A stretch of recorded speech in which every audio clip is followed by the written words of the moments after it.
Started here at Payson. Are you guys good in Payson? Yep, we can hear you loud and clear. Thank you, Joseph. We're good here, and YouTube's working this morning. Right on. So, thanks for being here this morning. It's Tuesday, July 11th. It's 10 o'clock straight up, and we'll start this call to order the Pledge of Allegiance. And Tim, you want to lead us in the pledge? I'll do. And then Nick's going to lead us in the invocation. I pledge allegiance to the flag of the United States of America and to the republic for which it stands, one nation under God, indivisible, with liberty and justice for all.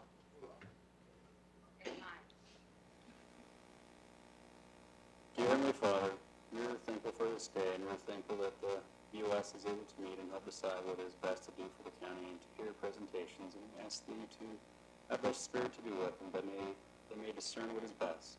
We say these things in the name of Jesus Christ. Amen. Amen. Thank you, Nick.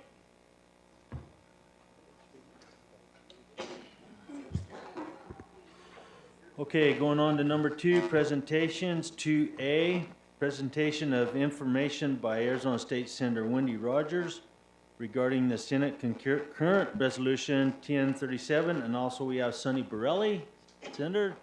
Good to see you guys, and Mark Fincham here. So come on up, Wendy, and we'll let you get started, or how you want to do this. Yeah, Mr. Chair, members, I'm going to have Senator Borelli begin. Okay, that's cool. Come on up, sir. Thank you. I'm a retired Marine gunnery sergeant, but the colonel still has to supervise. Hey, what do we do? Okay. There we go. Test, test. Can you hear me? I think so. We good? In the Marines, we said if you have static, you have calm. So, thanks for having me, supervisors, Mr. Chair. Senate concurrent resolution 1037 was passed out of the Senate and the House and sent to the Secretary of State's office on the 3rd of May. Excuse me, 3rd of April. Of course, you all. Hang on, Senator. Are we good? No, but it's Okay. So, Test, test.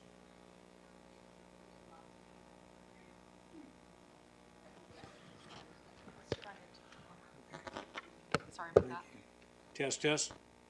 is that better, Sam? Lima Charlie? Maybe that worked. All right. Let's give it a shot. Go ahead. Yes, thank you once again. We passed that Senate concurrent resolution and sent it to the Secretary of State's office. And we ran a bill to actually put more restrictions and requirements on electronic voting systems, because we were finding out through when we did the Senate audit and throughout other investigations nationwide, we were finding that there was components that are made that are with these machines or electronic systems that are made from countries that don't want to do us harm. So we tried to put some heavy standards on it, DoD cybersecurity standards, the same standards that we use for our weapon systems. However, unfortunately, the governor vetoed that bill, so the Senate concurrent resolution still applies. I sent y'all a letter back on May 22nd. Of course, the other side, the opposition says that the letter, one senator does not have the authority to dictate anything, and they're absolutely right. One senator doesn't. But that was just to alert you all about the Senate concurrent resolution.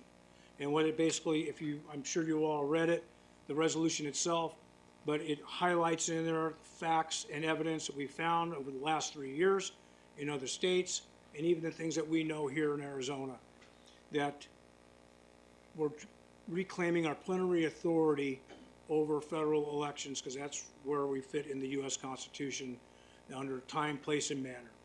Now, the arguments will be that the Senate concurrent resolution does not have the weight of law. I beg to differ. The U.S. Constitution is the law of the land. And, of course, they said, well, it needs, the Secretary of State's office had said, well, this doesn't affect because you need the governor's signature. I disagree with that, because in the U.S. Constitution, it doesn't say, time, place, and manner prescribed the legislature and the governor or the executive. It doesn't say that. It says the legislature shall prescribe time, place, and manner, and electronic voting systems being manner.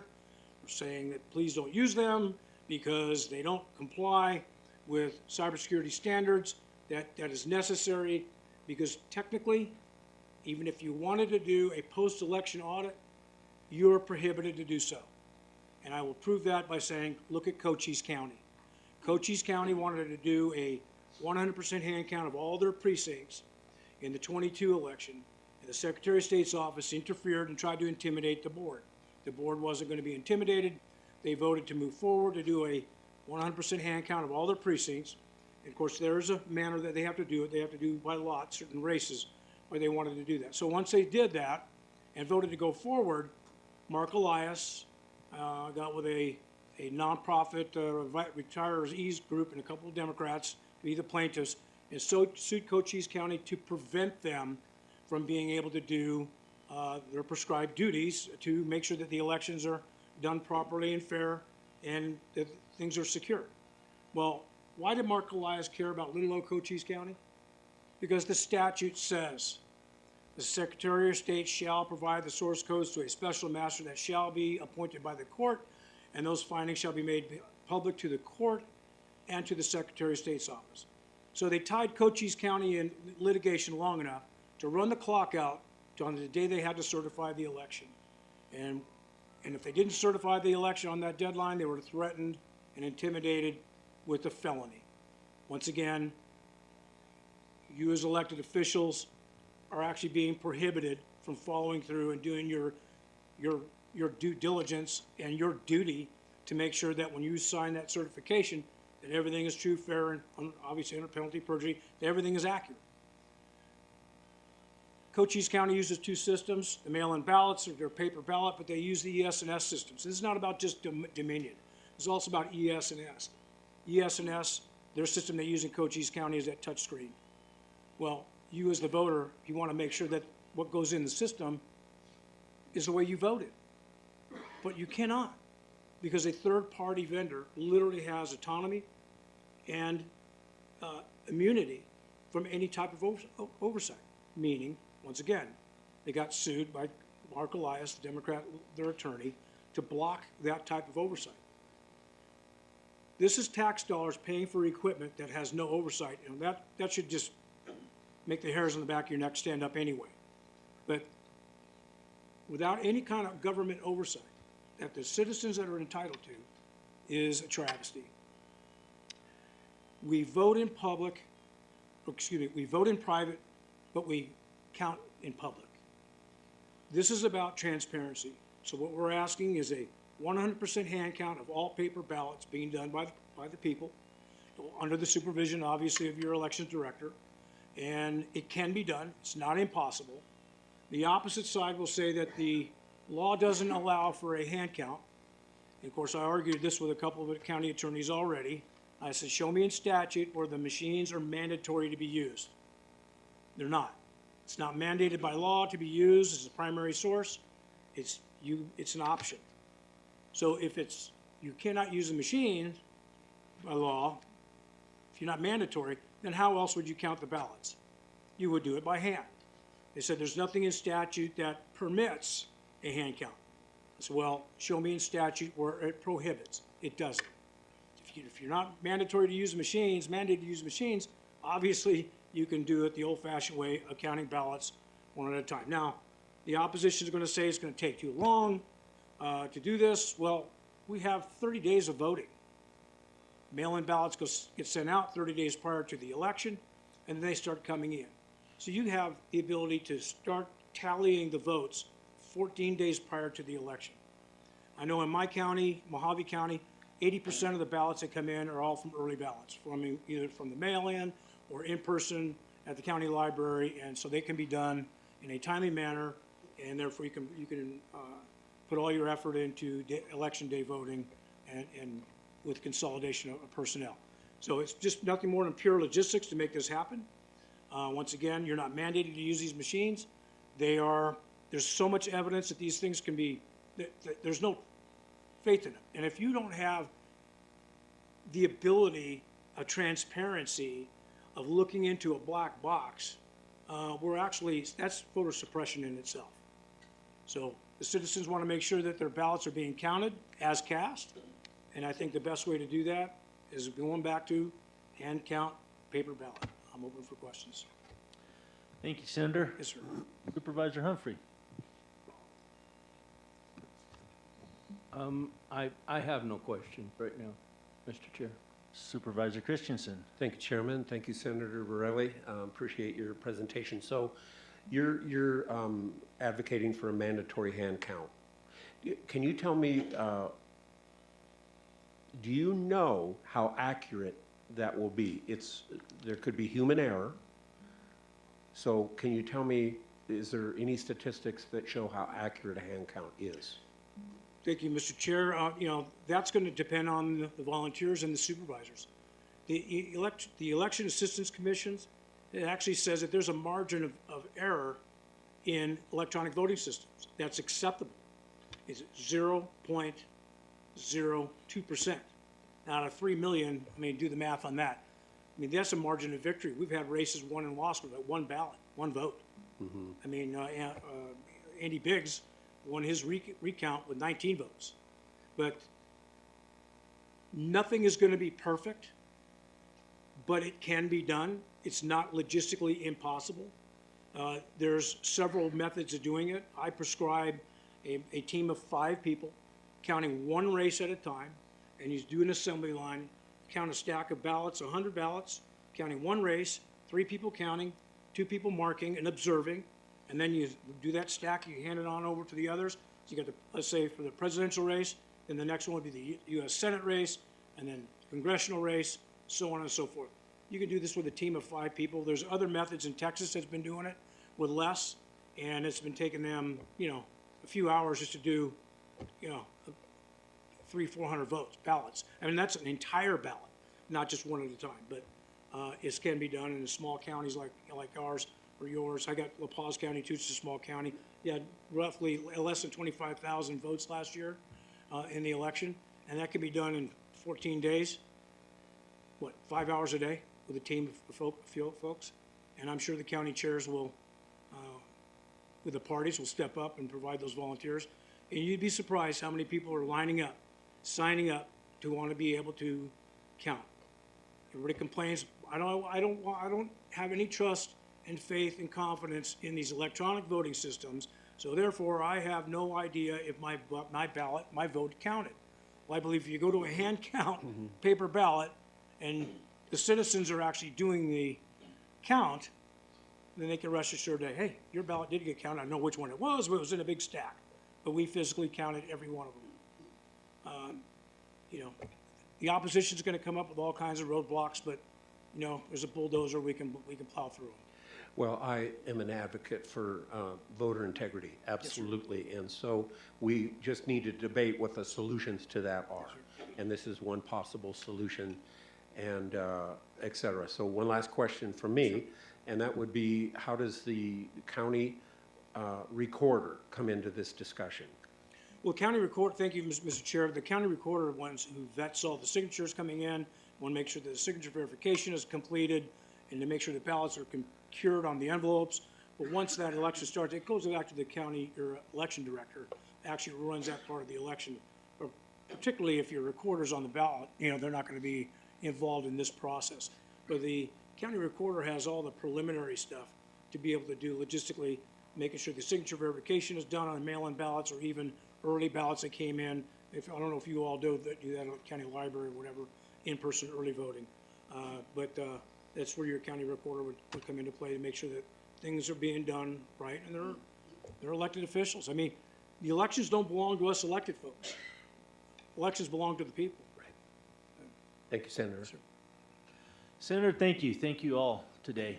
Good information and something definitely to take in consideration. Senator Rogers, you have something you wanted to add? Sure.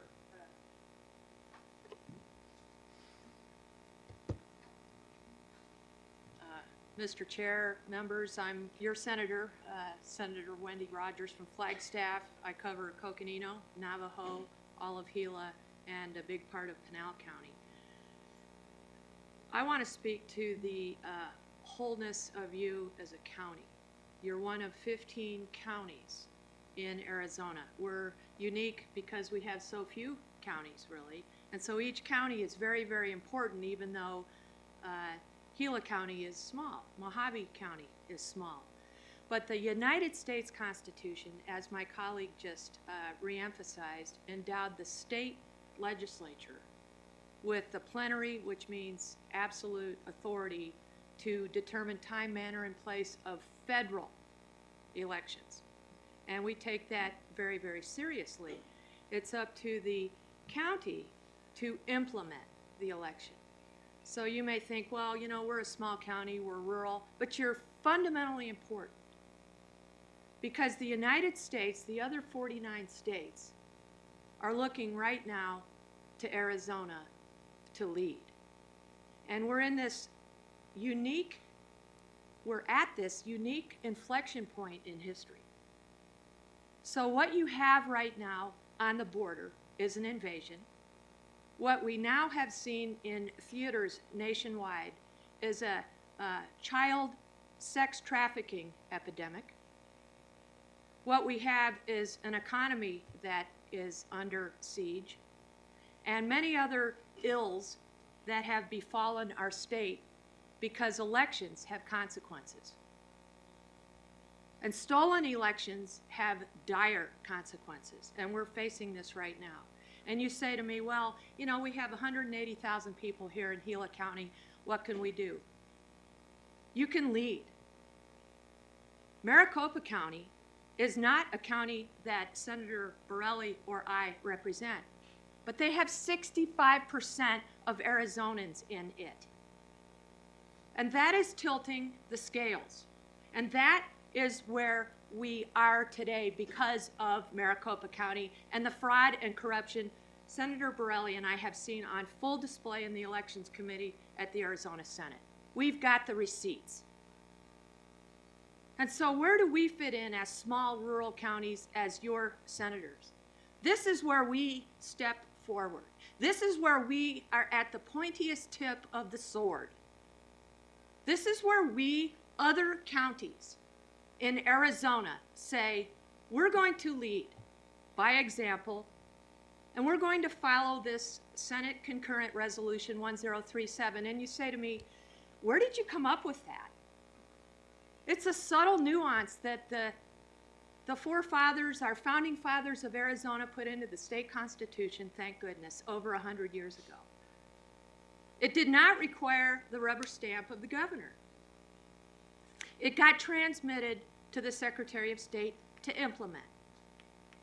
And it's 5 pages of detail of the fact that in 2017, the United States government, the DOD, said that election machinery is considered critical infrastructure, and as such is subject to security requirements ad nauseum, one of which is it can't be connected to the internet, it can't be invaded, so to speak, by a nefarious actor adverse to the U.S. government. All those things are proscribed in these 5 pages that election machinery must adhere to. It's nigh unto impossible for that to happen, to have the parts made in the U.S. and to have everything the way it should be. So that's why we're talking about paper ballots for the federal ballot.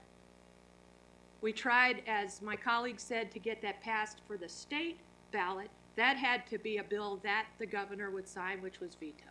But we, the state legislature, and you as the implementers, still have control over the federal ballot and the state. So you can do the complete right thing if you want and conglomerate the two, which we would highly advocate, and have that be paper. And Representative Mark Fincham behind me can speak to the actual ability to do that, paper. Don't let the side opposite tell you it's going to cost too much. Don't let the, and by the way, as Senator Borelli will tell you, it's been paid for. It's been paid for by 250 years of blood and treasure spilled for the freedom of this country, which is slipping through our fingertips. If we don't lead as the state of Arizona, and we don't lead as individual counties, we're going to miss an opportunity to right the ship of state back on track. So don't let anybody tell you, like the Secretary of State, that you don't have legal authority to do this. They will intimidate you, and they will try to talk you out of this. But this is your chance right now to do right. And you have our fullest support. And who knew over 100 years ago that the founders of Arizona would put this capability, this Senate concurrent resolution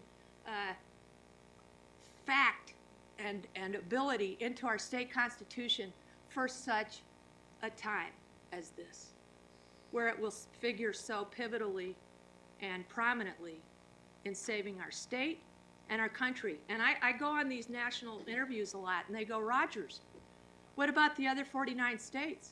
And I say, they should do this. And they are.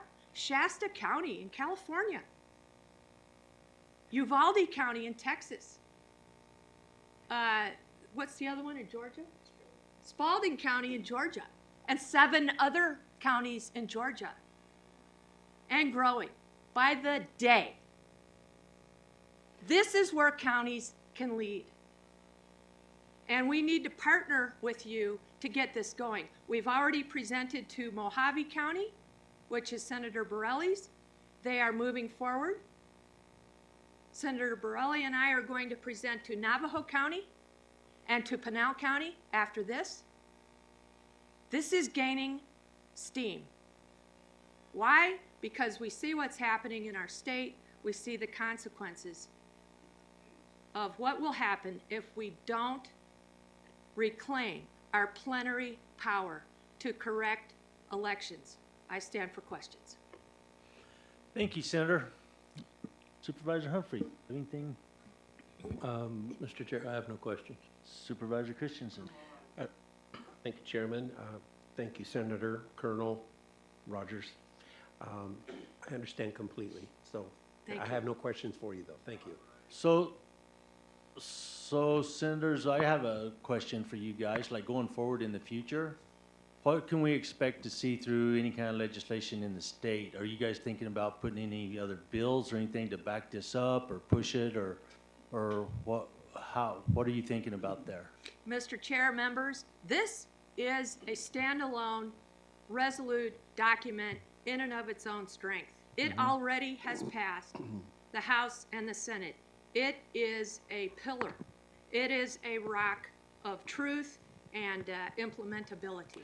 Yes, and I understand that, but I was just asking in addition, as I guess I should have clarified, but Senator Borelli, you have something there?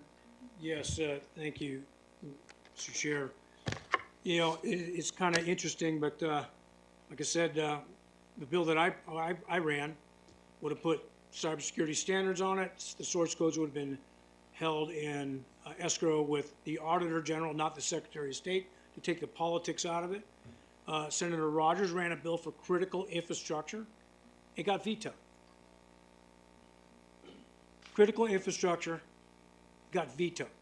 However, Governor Hobbs does an executive order to ban TikTok on government equipment. But she vetoes a bill for critical infrastructure, cybersecurity standards on all government equipment. Everything. So going forward, we're going to keep banging on that door until she rises up and starts doing things to protect Arizona and put the partisanship aside.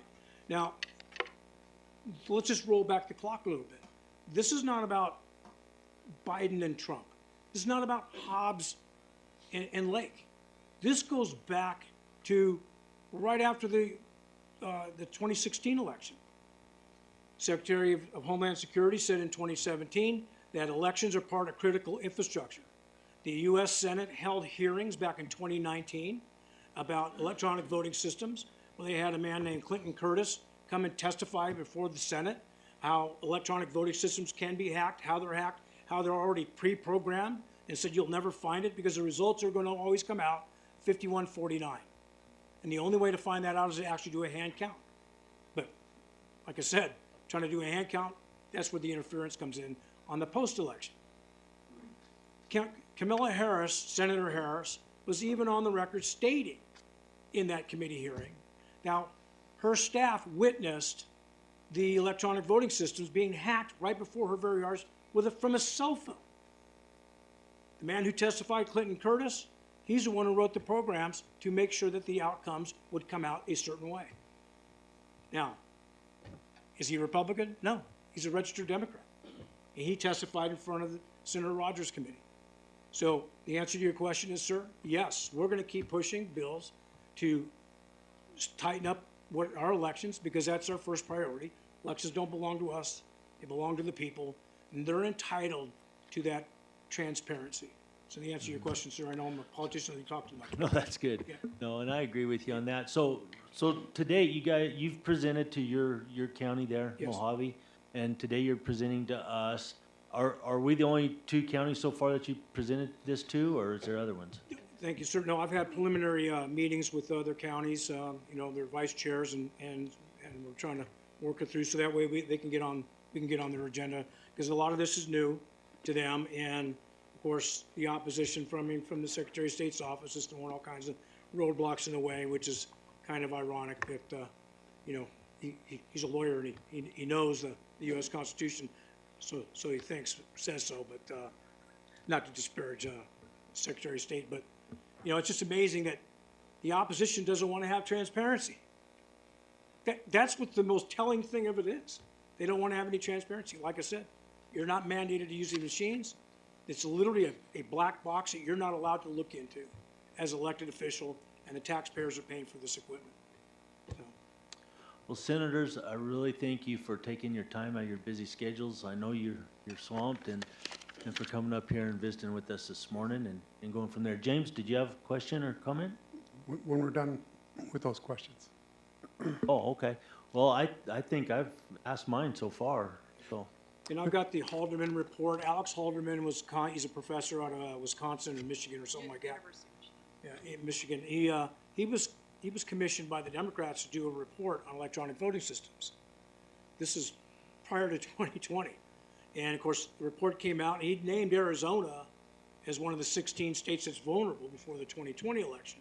Well, a federal judge in Georgia sealed that report.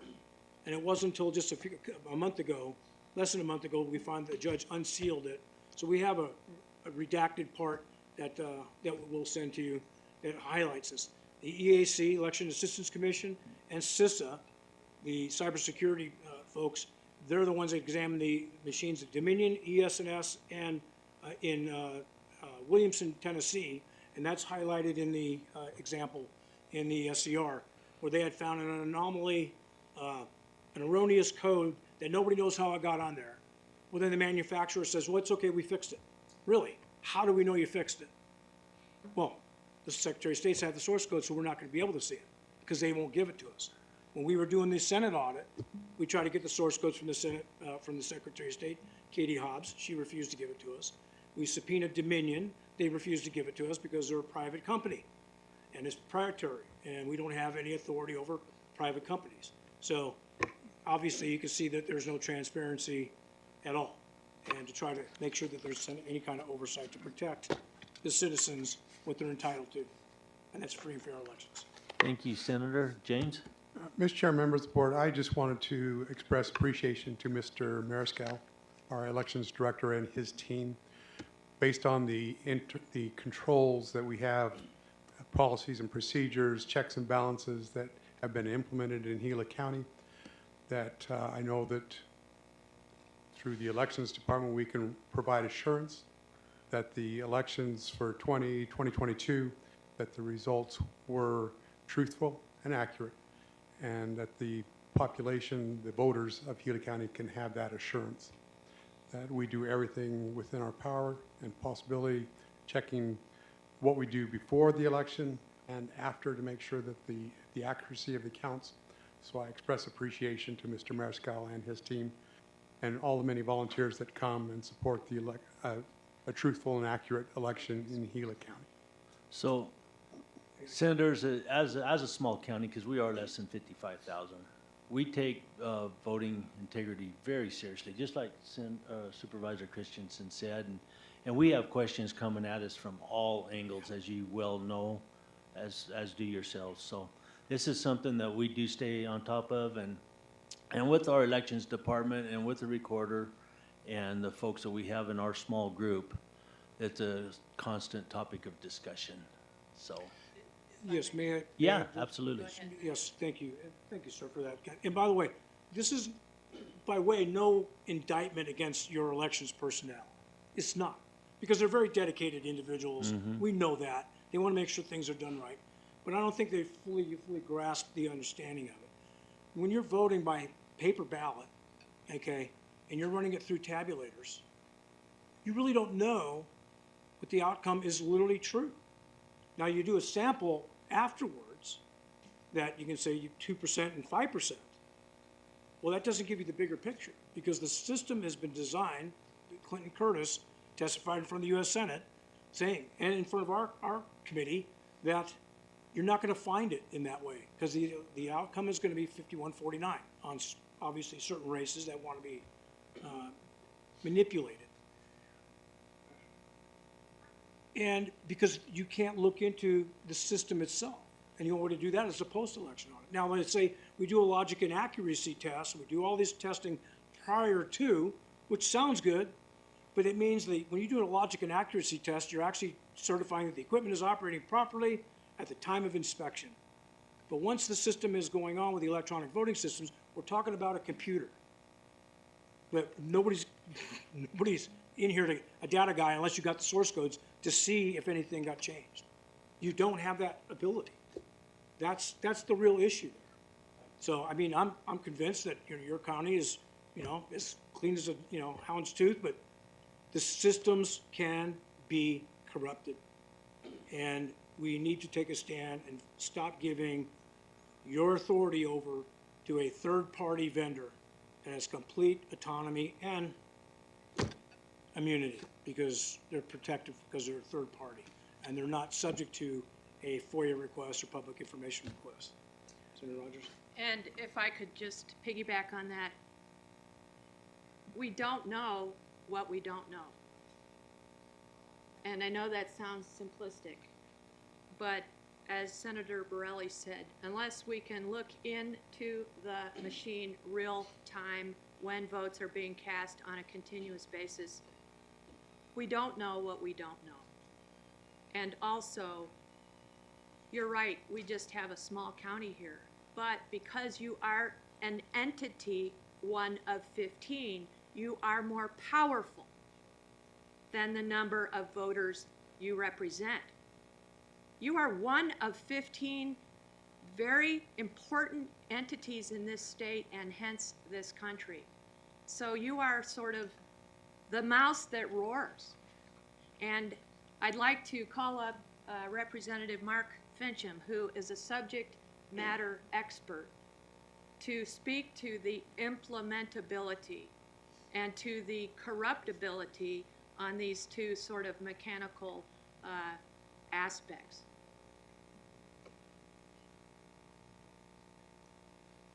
Mr. Chairman. Mark, if you just state your name and where you're from. Yes, sir. Representative Mark Fincham, now from Phoenix, formerly from Tucson. I'm the Republican nominee for Secretary of State in 2022, served in the Arizona House of Representatives for 8 years. There's a couple things that I've heard here, and I'm going to ask you to set aside for just a moment the idea of inspecting the code. The question is, do you know, and I already know the answer, that the number that the machine gave matches the number of votes in paper ballots? As for every vote that comes through that machine, no. I mean, we don't. We take the samples and test those like we've talked about, but as for every vote, no. That's exactly my point. You don't know. There is no transparency in the machine system. That's one of the reasons why myself and gubernatorial candidate Carrie Lake are at this moment in front of the Ninth Circuit Court challenging the use of black box ballot tabulation equipment. Black box being a term of art in the legal world, you can't see inside of it. Now I'm going to tell you something that is not widely known, but in the Raphael Warnock election, you may have heard of that in Georgia, 17 pallets of ballots were printed by Runbeck and shipped to Georgia. paid for by Dominion voting systems. Why did they have to have paper ballots shipped to Georgia for a specific election if the election tabulation equipment were trustworthy? I'll tell you why. They had to have a match on the number of paper ballots to the number of ballots counted in the machines. I happen to know that because a fellow by the name of Bob Hughes has shared that with me. He was able to track down the PO number on the ballots and verify who paid for it with runback. That ought to make your blood boil, because that's the kind of thing that can happen when you're unable to do a full hand count of paper ballots. Now, once again, Senator Borelli highlighted the fact that in law, there is no prohibition of doing a hand count. In fact, I would call your attention to the handcountroadshow.org. There is a system. Louisiana has designed what they call the clothesline system. It's about hand counting of paper ballots at the precinct level. That's where you get the detail. That's one of the things that I would advocate for, I am advocating for, as the Chief Executive Officer of the Election Fairness Institute. It's a nonprofit organization that's dedicated to one thing: seeing to it that county officials have security and transparency. You know, we hear a lot of talk about integrity. Well, that's an output. The input is having a secure system that you can rely on. Now, the Halderman report showed categorically the equipment cannot be relied on because of a security defect. If it were not so, Williamson County, Tennessee would have had an exact match on the paper ballots versus the machine count. They didn't. Now, once again, Senator Borelli spoke to that. Said, well, we fixed it. Really? How do we know? Can we see the code? No, you're just gonna have to take our word for it. What is so mysterious about a tabulation, unless of course it's a calculation? It seems stunning that so many elections come out 51% to 49%. That is a statistical improbability so high, it is not credible. So I recommend, if you want to do a little bit of your own research, visiting the handcountroadshow.org.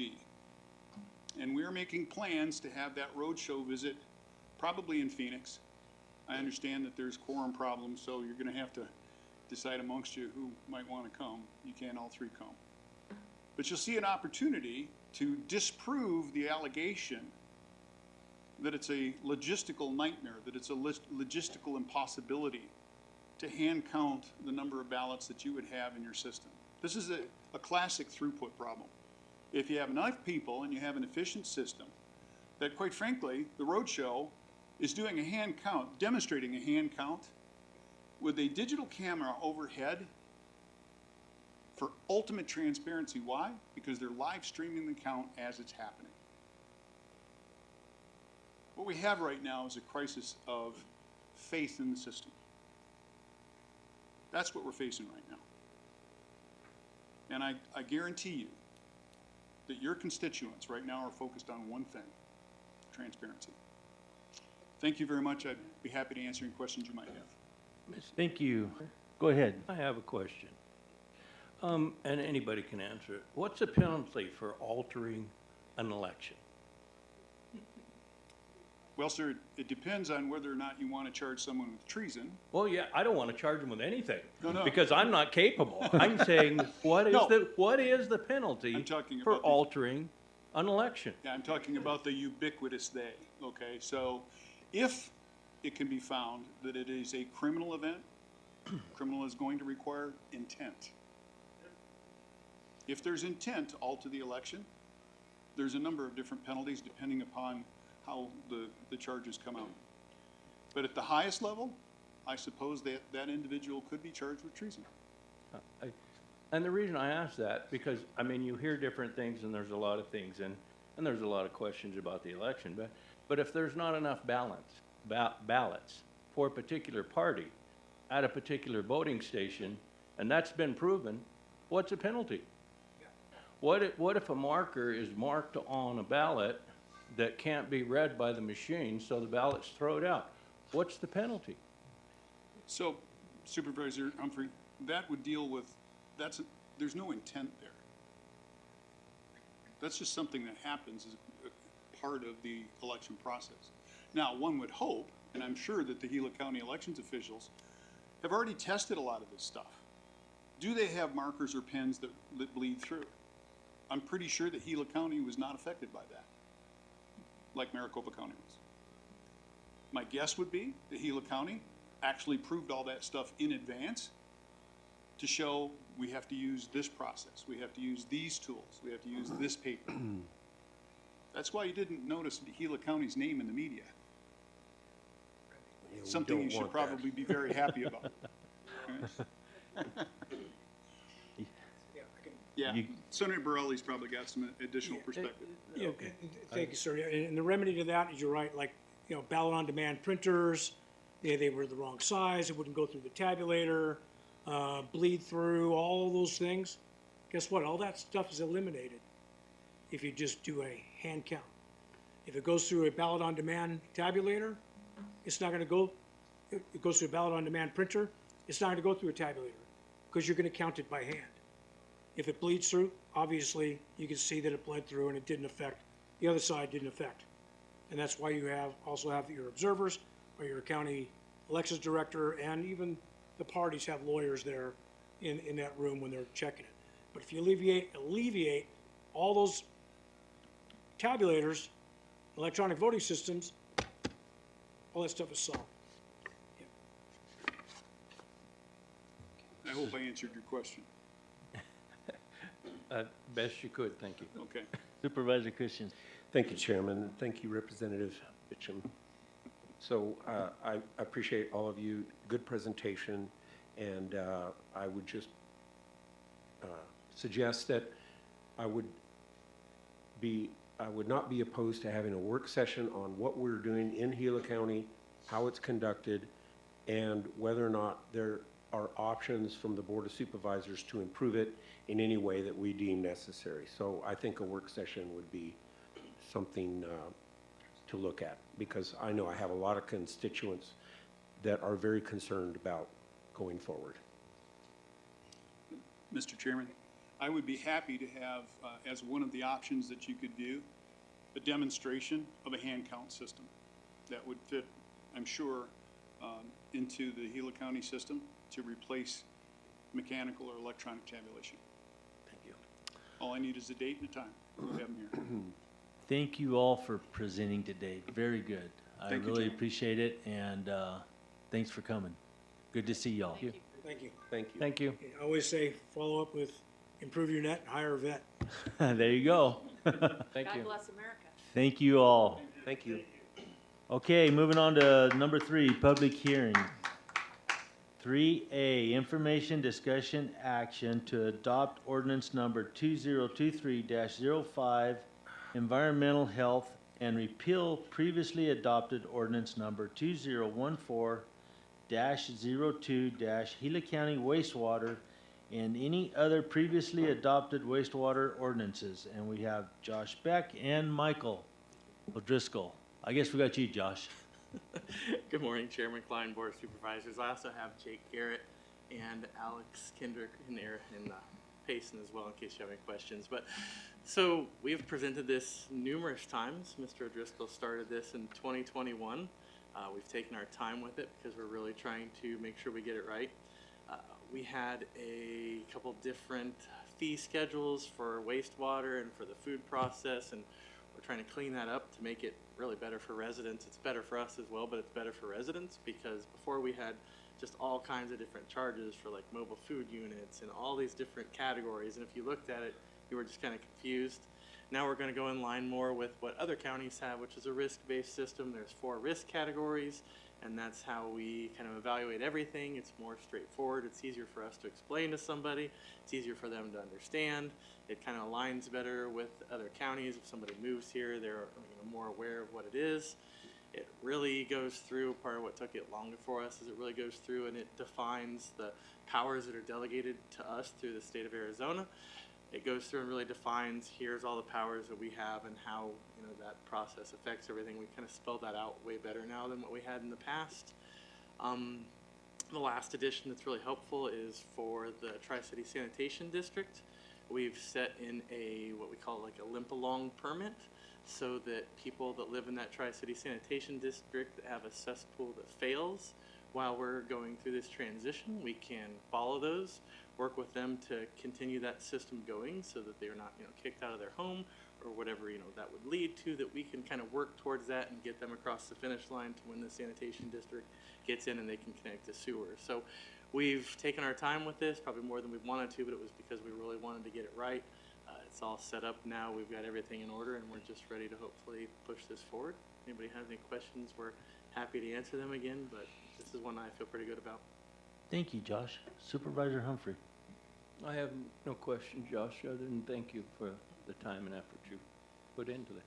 Supervisor Christensen. Thank you. Thank you, Josh and Michael, for working on this and your whole staff. And this has been ongoing, and this is not like a new thing. It's just we've had a hodgepodge thing going on, and now we're getting our act together, and I like that. But thank you. Josh, thanks. Yeah, it has been a long time working on this, so I appreciate all your help. And I think with that, I'm going to open up the public meeting part of it, public hearing. And do we have anybody in Payson, Joseph? No, sir. Okay. Nothing, no comments on YouTube? And I don't believe we have anyone here, so I'll close the public hearing and entertain a motion. Mr. Chair, I move to adopt ordinance number 2023-05, repealing ordinance number 2014-02 and any other previously adopted wastewater ordinances. Mr. Chair, I'll second that. Having a motion and a second, say, yeah. All in favor, say aye. Aye. Aye. I think I got that right? Aye. Motion carries. I'm just learning to talk, Josh. It's okay. Okay, on to number 3, public hearings. 3B, information discussion action to adopt resolution number 23-07-02 to name West Lone Ranger Trail in the Tonto Basin area. Tom Holman. Good morning, Tom.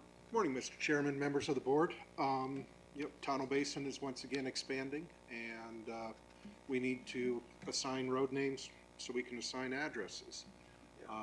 The residents there, perhaps euphemistically, selected Lone Ranger to go with Tonto, but it meets all our standards. So here I am before you today. I'm willing to take any questions. Supervisor Humphrey, any questions? I have none. Supervisor Christensen. Thank you, Tom. Yeah, I have no questions. I think you'll probably come to us more and more often. It feels like it, sir. Yeah, Happy thank to you. be here. And I'm good as well, Tom. So I'll open it up, public hearings. Do we have anyone in Payson? No, sir. And no comments or anybody on YouTube, and I don't see anyone here. So with that, I'd entertain a motion. Mr. Chair, I move to adopt resolution number 23-0702. I will second. Having a motion and a second, all in favor, do so by saying aye. Aye. Aye, motion carries. Thank you, Tom. Thank you much, sir. Yeah. Okay, regular agenda items, number 4A, information, discussion, action to authorize advertisement of requests for proposals number 061423 for primary banking service for the Gila County Treasurer. Monica, good morning. Good morning. Good morning, Mr. Chairman, Supervisor Christensen, Supervisor Humphrey. I'm here this morning to request to advertise a request for proposal for a primary banking service, and that's per ARS 35-325. Currently now, our primary banking services with JP Morgan Chase, that expired June 30th of 2023. So right now, the procedure is that I must advertise, and it's going to be in the Payson Roundup on July the 17th, July 25th of 2023, with a bid due date of August 10th, 2023. Once those bids are in, all bids will be reviewed by appropriate parties, and that would be the county manager, deputy county manager, finance director, and myself, and a decision would be made to extend an offer to our new primary banking contract for 3 years. So right now it's just a procedure to advertise. Thank you, Monica. Supervisor Humphrey, any questions? No, just the advertisement part of it. You know, if someone doesn't happen to read the paper, then they don't know. So we've got into situations in the past, but anyway, I have no believe questions it's gonna other be than on the website, and I'm not I believe it's gonna be available in the paper and also on the web. also on the web. Baron? And Marion can, Mr. Chair, Supervisors, just so you know, we do have a list of banks, and this will go out to all of them Oh, good. directly. So whether you Thank- get the thank you Payson very paper or much. not, the banks will receive the invitation, and then if they choose to respond, they can. The last time we went out to bid, we received 2 bids. They were very competitive, so they advanced to an interview process. And then as Treasurer Wolforth mentioned, there was a committee that chose between the 2 bids for the successful bidder. Very good. Yeah, So we're Mr. pretty well. Chair, I thank you very much for reaching out to the qualifying parties. Supervisor Christensen? Thank you, Mr. Chairman. I have no questions. Thank you. thank you. And I'm good as well. Thank you, Thank you, sir. Monica. And with that, I'd entertain a motion. Mr. Chair, I'll move to authorize the advertisement of request for proposal number 061423. I'll second that, Mr. Having a motion and a second, all in favor do so by saying aye. Aye. Aye. Motion Thank you, sir. carries. Thank you, Monica. And on to 4B, information discussion action to approve agreement number 031622023 between Gila County and the town of Payson in the amount of $73,000 to support public transportation services in the Payson Star Valley area for the calendar year 2023. James? Mr. Chairman, I'm not going to get up. without- No, stay there. Mr. Chairman, as you know, in southern Gila County, we have to the copper bus system that we have here have contributed for a number of years, $73,000. The Payson Senior Center, of course, in northern Gila counties began the Beeline bus system several years ago. The Senior Center, that is not their primary focus. They wanted to divest from the bus system in northern Gila County. And thankfully, very thankfully, the town of Payson took over management and administration of the Beeline bus in Gila County, and proposing that it's consistent and it's equitable, that we have partnered with our partners here in southern Gila County to the tune of $73,000 a year, that we do likewise in the northern part of the county.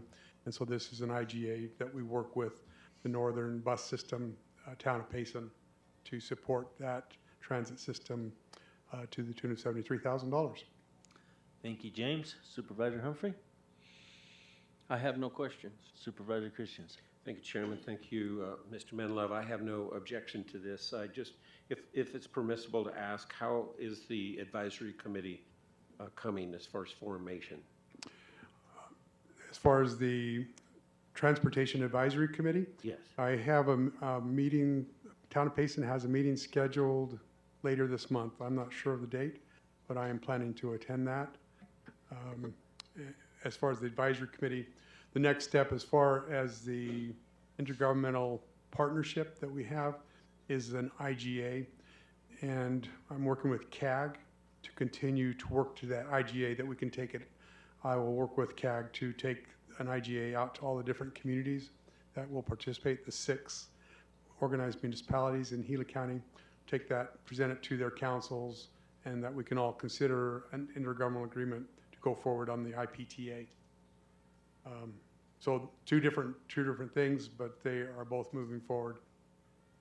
There is a Transportation Advisory Committee initial meeting later on this month. Thank you. And I don't have any questions for you, James, so I'd entertain a motion. Mr. Chair, I move to approve agreement number 03162023 with the town of Payson in the amount of $73,000. I will second that, Mr. Chair. Having a motion and a second, all in favor do so by saying aye. Aye. Aye, motion carries. Thank you, James. On to 4C, information discussion action to approve the use of Sourcewell contract number 090122-GET with Code 3 Technology in the amount of $300,439.13 for the purchase of new laptops and vehicle docking stations, and we have Cole and Carrie. Good morning, you two. Good morning, Chairman, board members. Today, we come before you to address the important matter that directly affects the efficiency and security of our sheriff's office. In recent years, we've witnessed a significant rise in cyber threats and attempts to breach sensitive information. To safeguard our operations and then to ensure the highest level of security, we have implemented multi-factor authentication throughout the county. Multi-factor authentication provides an additional layer of protection required multiple forms of verification to access critical systems and data. Our sheriff's office requires new laptops to meet the highest standards of reliability, to update technology, enhance security features. These laptops are crucial tools for our daily operations and to provide faster, more secure multi-factor authentications for our deputies. The current laptops we estimate to be approximately 10 years old. By equipping the deputies with modern laptops, we empower them to perform their duties efficiently and accurately. These laptops will enable our deputies to access vital information in the field, communicate seamlessly with our other departments, and maintain a secure connection while handling sensitive data. Moreover, they will enable us to meet the evolved technology requirements of law enforcement and adapt to the ever-changing landscape of digital threats. I understand that the budgetary considerations are always a concern, and however, the long-term benefits and the protection of our critical resources far outweigh the initial investment. I urge you to carefully consider the impact that acquiring new laptops for MFA purposes will have on efficiency and security to our sheriff's office. With today's approval, the laptops used for sheriff's deputies will now be replaced every 5 years, like the rest of the county's equipment. This will help us budget and ensure that we have the up-to-date hardware to address security needs and keep the county safe. We'll be happy to answer any questions you may have. Thank you, Carrie. Supervisor Humphrey. I have no questions, Mr. Chair. Supervisor Christensen. Thank you, I have no questions. So where's the money coming from? This will be coming from capital. Capital? Mhm. Do we have the money, James? Mr. Chairman, this is part of COVID money, so that the investment from the ARPA funds. Okay, so that's cool. So what happens to the old laptops that we replace? So the old laptops that we would have will be decommissioned. Like I said, they're 10 plus years old, so they'll probably be, okay, sorry.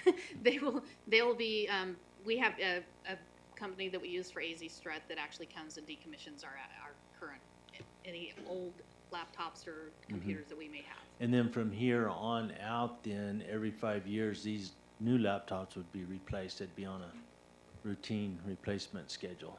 Yes, sir. So currently, the current laptops that they have are refurbished laptops. So when they get them, they're refurbished at that point. So with these, they will have new laptops, which will have the multi-factor authentication, which will have the fingerprint readers, which makes it easier for the deputies to use. We tested different things to give them different ways to be able to authenticate, and this was our easiest way for them to authenticate was with the fingerprint readers. So another question, or when we purchase these laptops, is that for every deputy position in the sheriff's office, or is that just for the ones that are filled? We're purchasing it for every position. We have a little bit of a deficit, but in case a piece of equipment goes down, we have then the ability to put that computer back in. We can take a brand new one off the shelf, deploy it right away. That way there's not a gap in abilities for the deputies.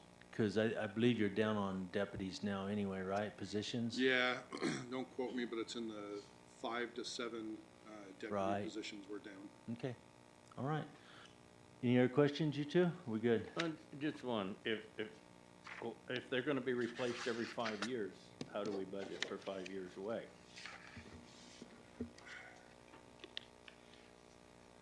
We'll build that into our long-term budget.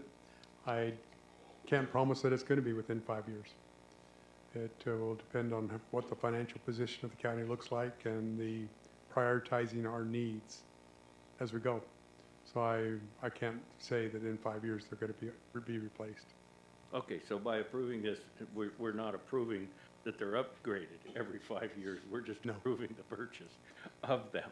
In the worst case scenario, you know, say that doesn't happen in 5 years, there's going to be devices that are still probably in fairly good shape.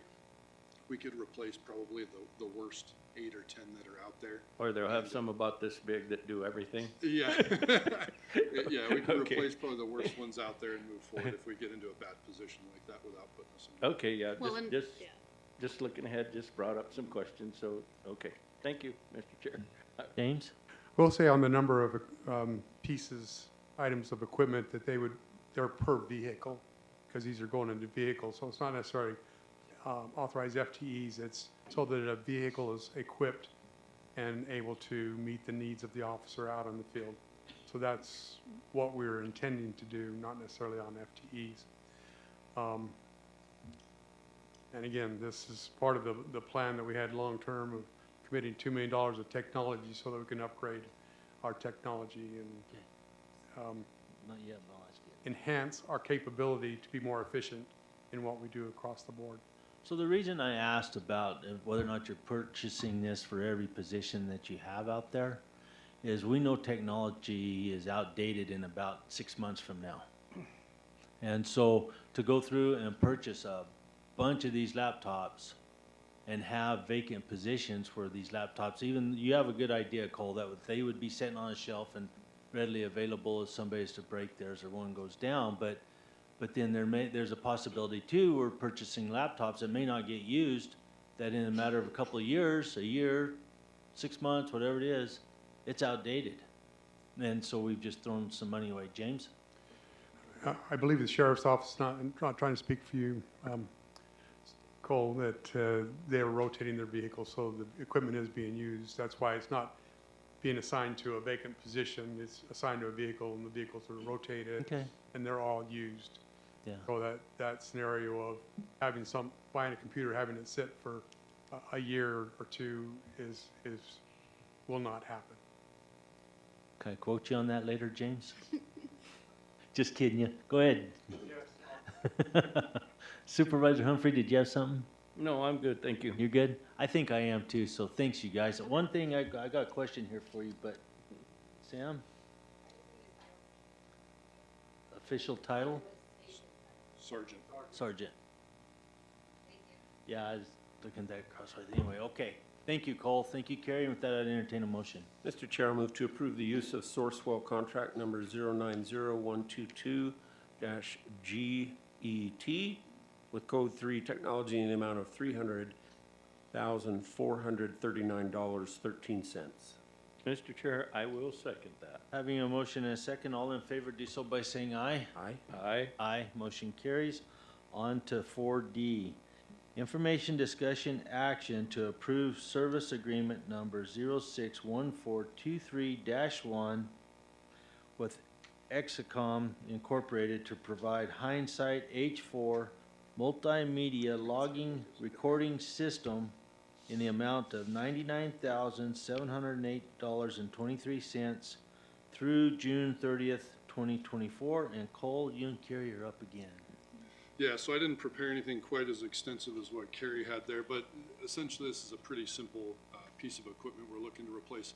The sheriff's office within our dispatch facility in Globe has what we call the recorder system, and it essentially takes all of the phone lines within the sheriff's office, all our VoIP phones, all of the radio channels the sheriff's office uses, and the fire medical radio channels the sheriff's office uses, and it records those for transparency if the public requests it, for after-action reviews if there was a critical incident, for court cases, all the normal things we'd expect to see with something that records what we do. The current system should have been replaced several years ago.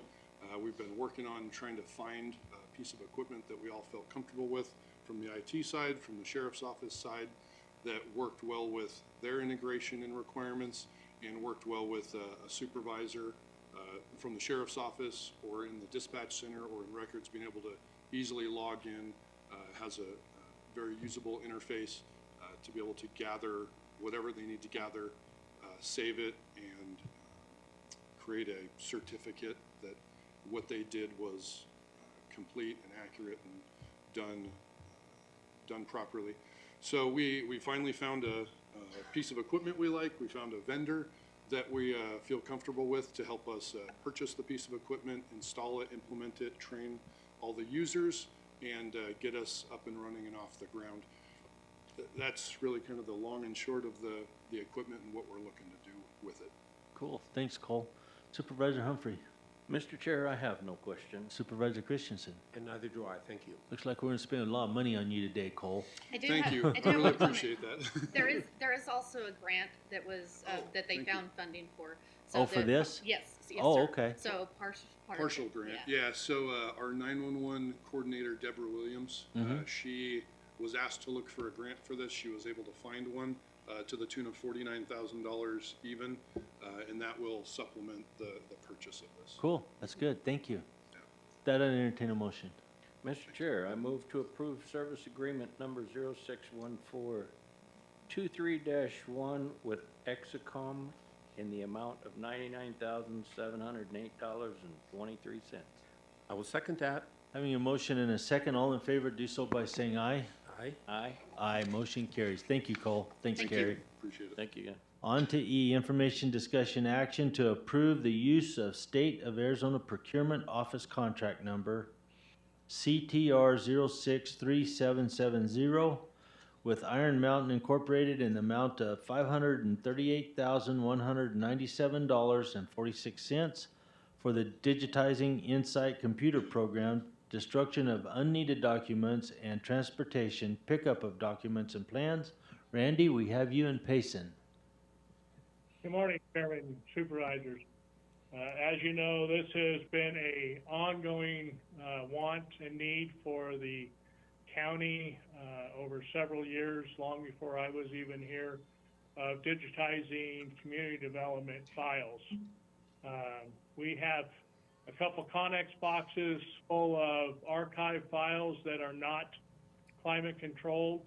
They're just sitting out there, they grow moldy and are dying, and we're trying to save all that, plus all of the 67 file cabinets full of ongoing files that we have. I got involved in this about a year ago with Mary Jacobs, and it's taken that long to get to this point. Basically, we're looking at, in community development, around 72,000 files, and we're looking at about 2.5 million different scans of paperwork and permits and inspections. And then we're looking at about 37,000 plans that are going to be scanned. They'll be put into a Insight system, which makes anything that's on those plans or on those paper recognizable. We've been working with IT to ensure that everything works together, and with the new permitting system, that all that's going to work together, so that somewhere down the line we can turn this over to the citizens, where they can look up their own items. So if they want to know something about their parcel, what's there, what's not there, they don't have to come into the office, and then staff doesn't have to go pull a file out of a file cabinet, talk with them over the counter, and then go make copies, and so on and so on.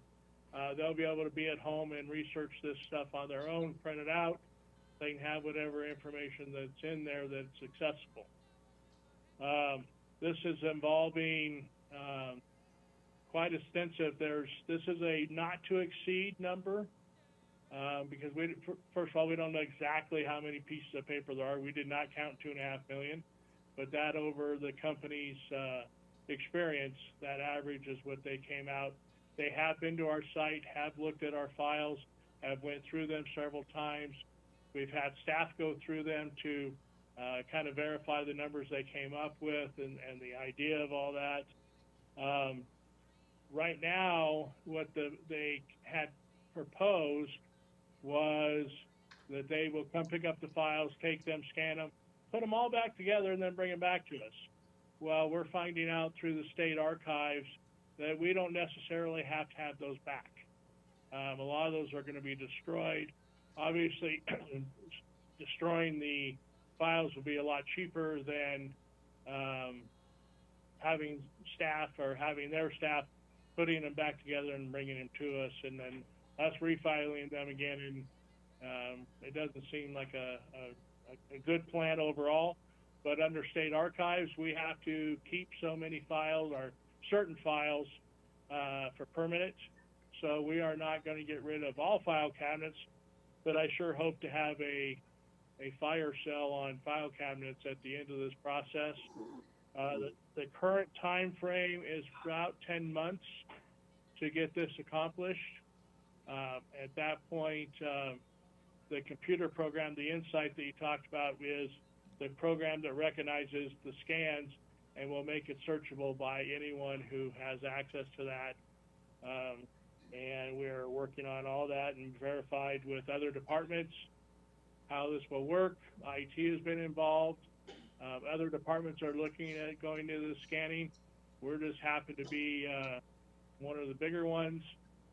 Moving forward, all the staff, and it's already been purchased, all the staff will have scanners at their desk and at the front counters. So any paperwork coming in will just automatically get scanned, and we won't have to hopefully go through this again. It'll be an ongoing process to ensure that the citizens and staff have the most up-to-date access to all their documents. So I'd be more than happy. Oh, and this is coming out of the ARF money. So if you have any questions, I'd be more than happy to answer them. Thank you, Randy. Supervisor Humphrey? Just one. Randy, is there a length of time that you need to keep records, or just as far back as you get and as much information as you have, just keep it for as long as you can for, just for information for the public? We have a documentation timeline that is approved by the state. Some are permanent. A permit card is permanent. A plan of a house is 90 days. A plan for a commercial business is 1 year. We've kept them for a lot longer than that, basically because they're all in a file, and you know, you'd have to go pull those out and everything else. We did set up a system that we can get rid of plans on a timely basis, and we have them all dated by time. But the state's the one that determines that, what are permanent, what are not permanent. And it's stated in the archive that if it was created by hand, you have to keep it permanently. So we have, I'm going to say, several hundred permits that were created by hand. They were actually handwritten out permits. Those will be permanent. If they're started by the computer, then we can scan those and get rid of those. I will say that the archives may not be up to date on all the options because they still like microfilm. So I haven't seen one of those projectors in years, but that's kind of where they're at. So yes, there is a limit, and if you exceed that limit, then you actually are in violation also. Because if you tell them you're going to keep this for 6 months and you keep it for 5 years, you're actually still in violation of the retention schedule. So this company that's going to take everything you have and do it all up nice and neat and not give it back to you, then you're going to need to, I guess, to inventory what you give them. So the stuff that you don't need to keep or things of that nature, you're going to have to deal with that prior to them scanning everything. Is that correct? Correct. And they meet all the requirements for the handling. They actually inventory every piece of document that comes to them. They do this all across the area. They're huge. But they document everything that we give them. We have certain stickers on like those handwritten permits. We have those as documented that those need to come back to us. But the other ones don't necessarily need to come back to us, and then we'll have them destroyed. They will also provide us the documentation that we need to give to the state when we destroy a document. And they will ensure that all the paperwork that is required by the state is followed, and they do this all the time. Okay. Yeah, no, just question asked and answered. Thank you very much. Supervisor Christensen. Thank you, Chairman, and thank you, Randy.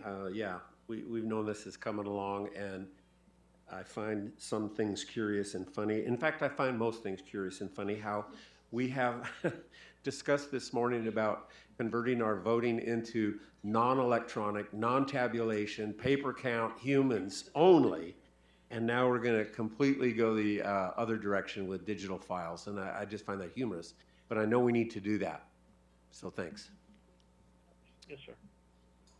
Randy, thank you. I think this obviously having it digitized and readily available for whoever needs to pull it up is a good thing. Comes with a big cost, and I guess that is the ARPA money as well. So, but this will set up. The only thing I would be curious, Randy, and I know maybe I already know the answer to my own question, but what about mess ups, or how do you know everything's going to get through and be put in there that you're going to need? Is there any guarantees? Guarantee, probably not, but this is a pretty efficient company that's done it for other jurisdictions.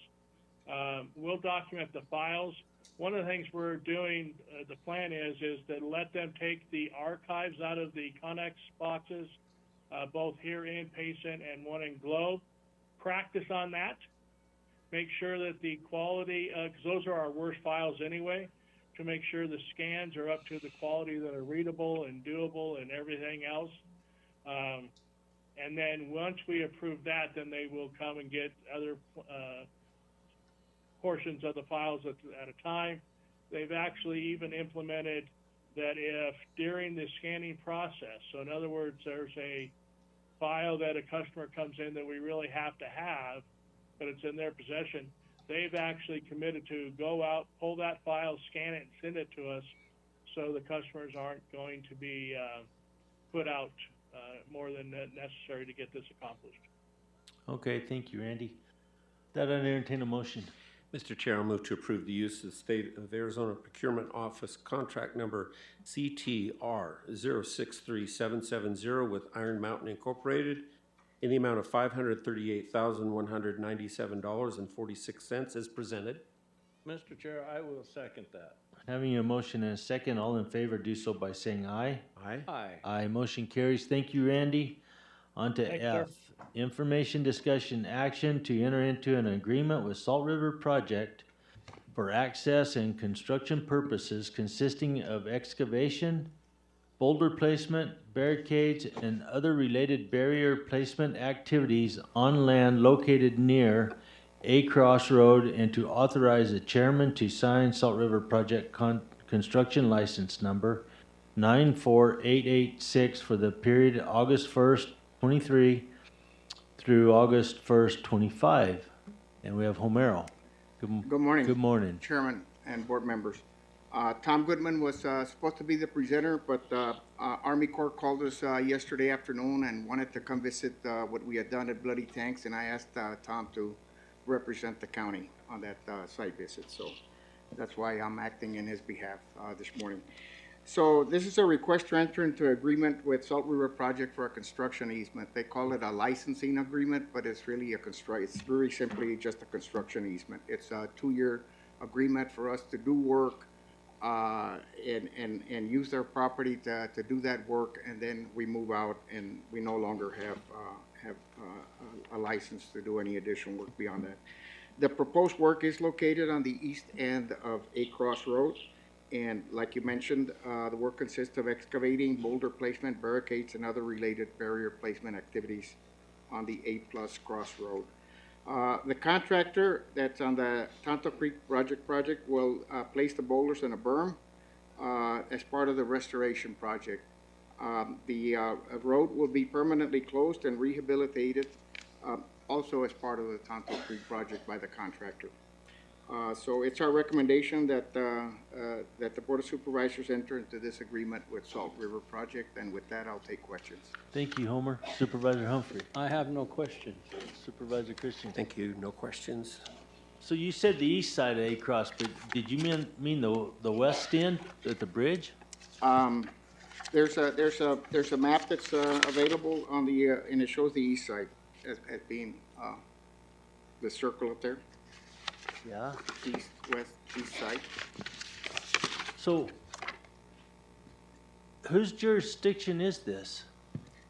Pardon me? Whose jurisdiction is this? That property belongs to the Salt River Project. It's surrounded by the forest. Originally, we thought it was forest property. When this project was first envisioned and the contract was put together, that particular area that we're working on belongs to Salt River Project.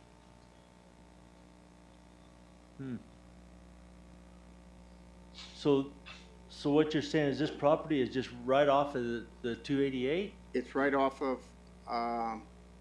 the abutment, on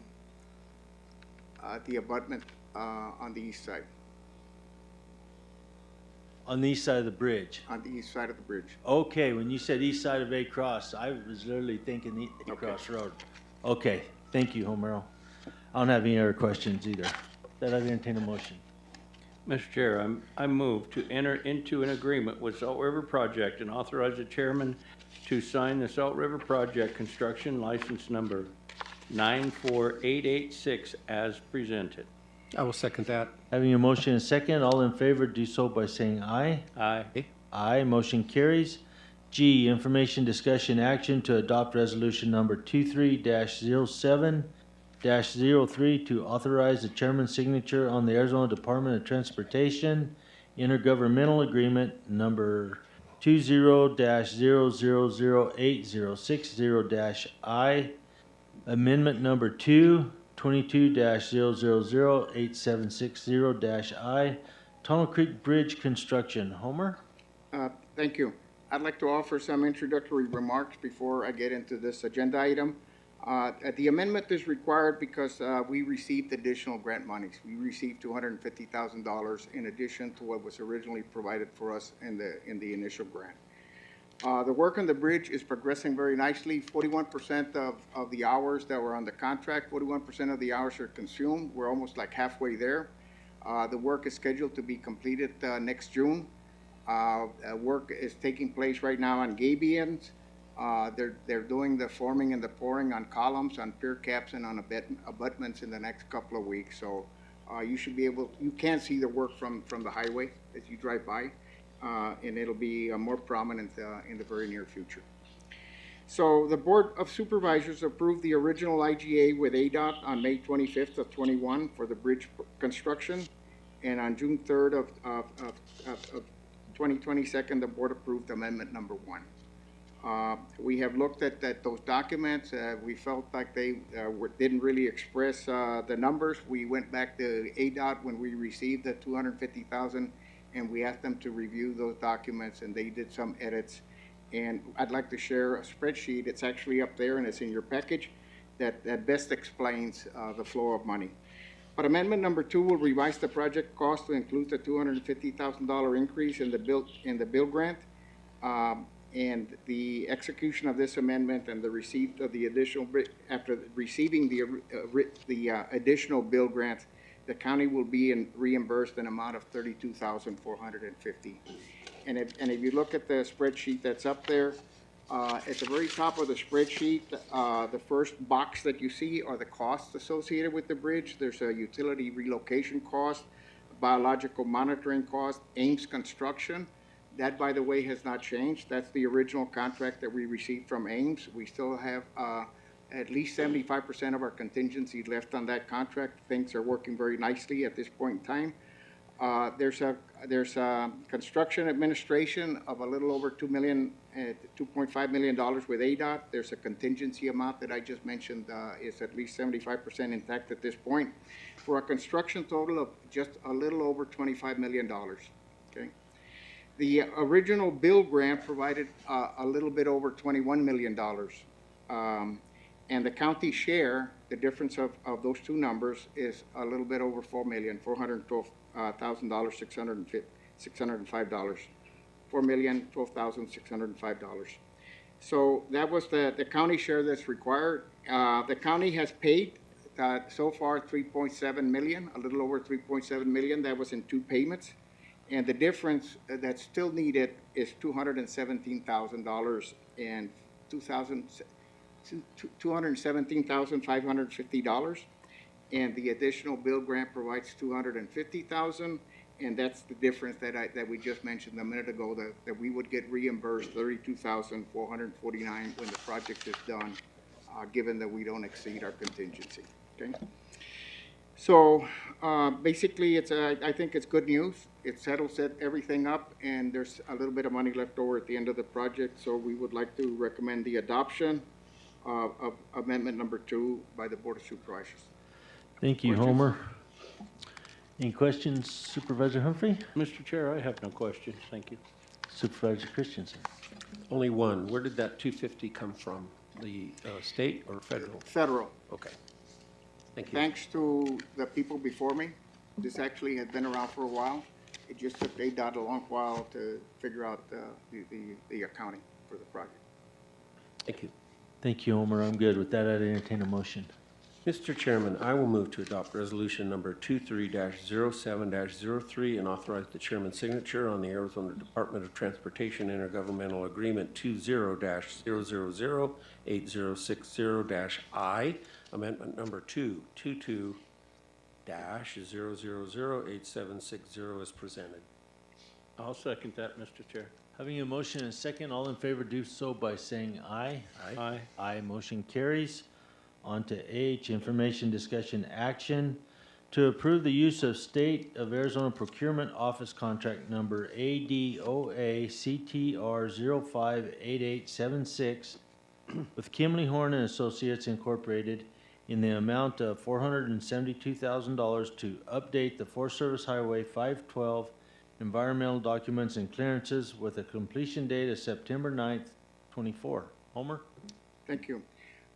So on September 6th of 2022, the board approved the USDA Forest Service Road Project Agreement, which provided $472,000 as a grant to undertake the environmental document for that portion of 512, Forest Service Highway 512 that has not been paid.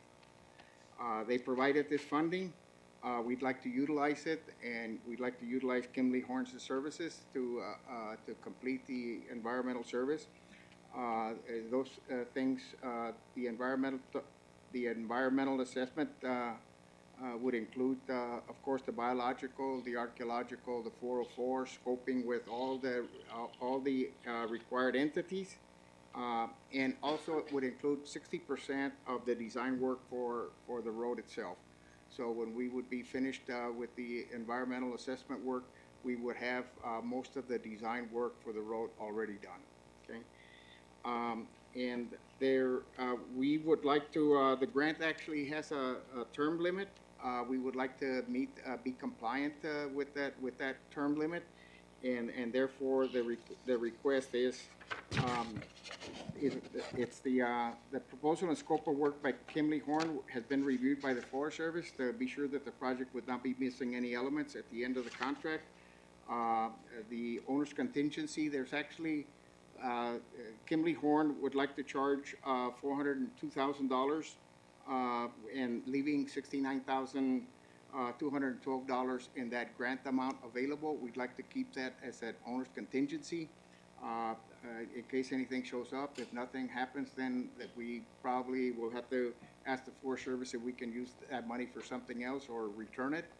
But there seems to be ample funding in the grant to undertake the environmental assessment. And we do have a time frame that we've incorporated into the agreement with Kimley Horn, and that's to complete the environmental assessment by 9/9 of next year, 2024. And with that, I'll take questions. Thank you, Homer. Supervisor Humphrey? Mr. Chair, I have no questions. Supervisor Christensen? Thank you. No questions. This $472,000, Homer, that's the money, or James, we got from Senator Kelly? Is that right? No? I don't. I'm sorry. So where did Grant. the money come from? It's a federal grant. Forest Okay. Forest Service. Okay, it came through the Forest Service to us. Okay, thank you. Maybe we can get something done, Homer. We, if I could, we're also applying for monies through CAG to finish the design. We're submitting a grant at this time. Tom is preparing that and working with CAG. We're submitting for monies to finish the design and obtain some pavement. The grant size is $1.8 million. And we'll be sharing that with the board in a more formal fashion in the near future. Sounds good, Homer, and I don't know if any of you guys have been on that North Road in the last while, but it is totally mucked out. So, and it's gotten to the point where no matter what we do with motor graders or anything else, it stays beat out. Traffic is unreal, speed is high, the whole 9 yards, so it's done. But Supervisor Humphrey? Yeah, that pavement will slow them down. No, it won't, but it'll sure be nice for me and my trailers and stuff, so. Anyway, we need coal up there for a while. What can we do by Saturday? Cross your fingers, I guess, I don't know. Homer, thank you. That I'd entertain a motion. Mr. Chair, I move to approve the use of State of Arizona Procurement Office Contract Number ADOA CTR 058876 with Kimley Horn and Associates Incorporated in the amount of $472,000 as presented. I will second that. Having a motion and a second, all in favor do so by saying aye. Aye. Aye. Aye, motion carries. Thank you, Homer. Thank you. Appreciate it.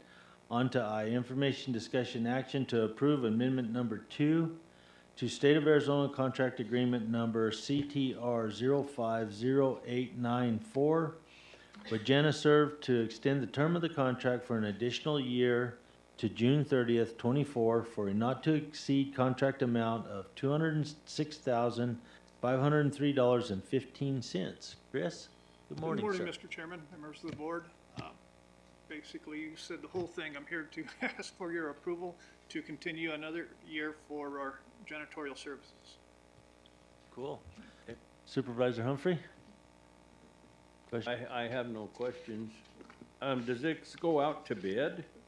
No, not yet. This is the end of the third year that we had as an agreement with the janitorial service. Okay. We go out for 3 years, and this is the last year. And this is the last year, and then it will go back out to bid? Yes. Okay, thank you.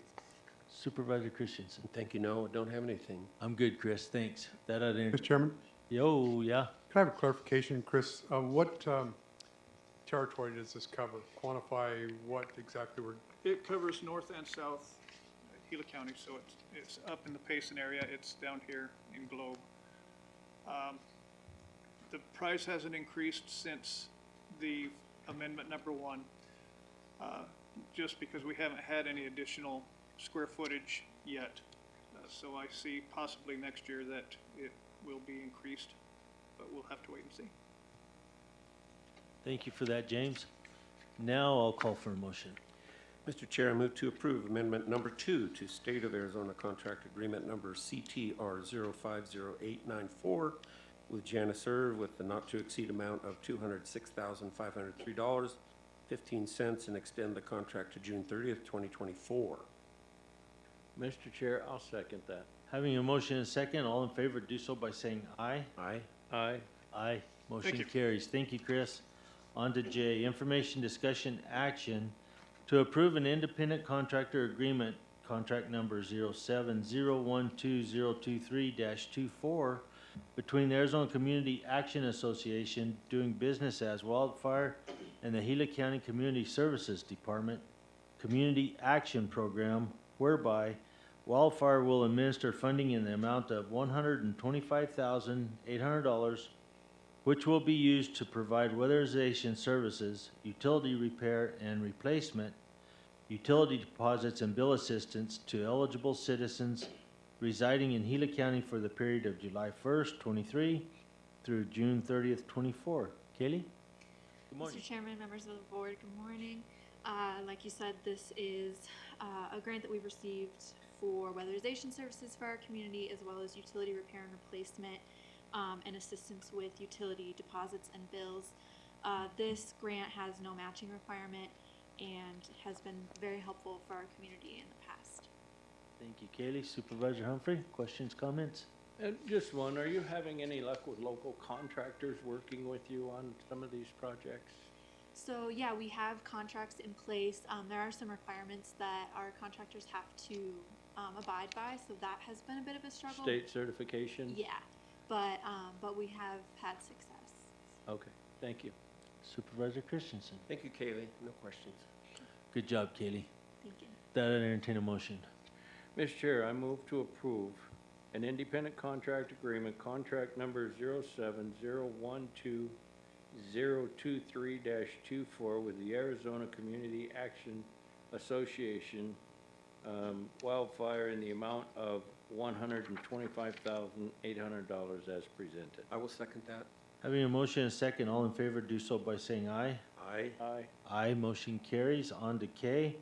Information, discussion, action to approve a memorandum of understanding between the Homeless ID Project Incorporated, HIDP, and the Gila County Community Services Department for the period of July 1st, 23 through June 31st, 24, whereby the Community Services Department will be a HIDP affiliate in order to procure replacement identification documents for eligible Gila County residents experiencing homelessness. Kaylee?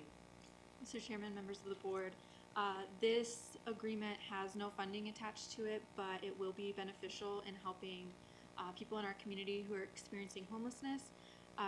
We can help them get vital documents such as photo IDs and birth certificates. This is something that people often kind of stop the process because it's a lengthy process or it has fees associated with it. And through this agreement, we can help mitigate those issues for our clients and help them to, come out of homelessness on the other side. Supervisor Humphrey, questions, comments? I have no questions. Supervisor Christensen. Thank you, Mr. Chairman. Thank you, Kaylee. Yeah, this is, it's great. Thank you. So, we've been doing this before? No, this is a new agreement with the Homeless ID Project that just came about. Okay, so I see a lot of advantages to this for folks. Take advantage of this. So you haven't started it yet, right? Correct. You're going to, and when's that start date gonna be? The agreement says July 1, so as soon Yeah. as it gets approved, we can begin.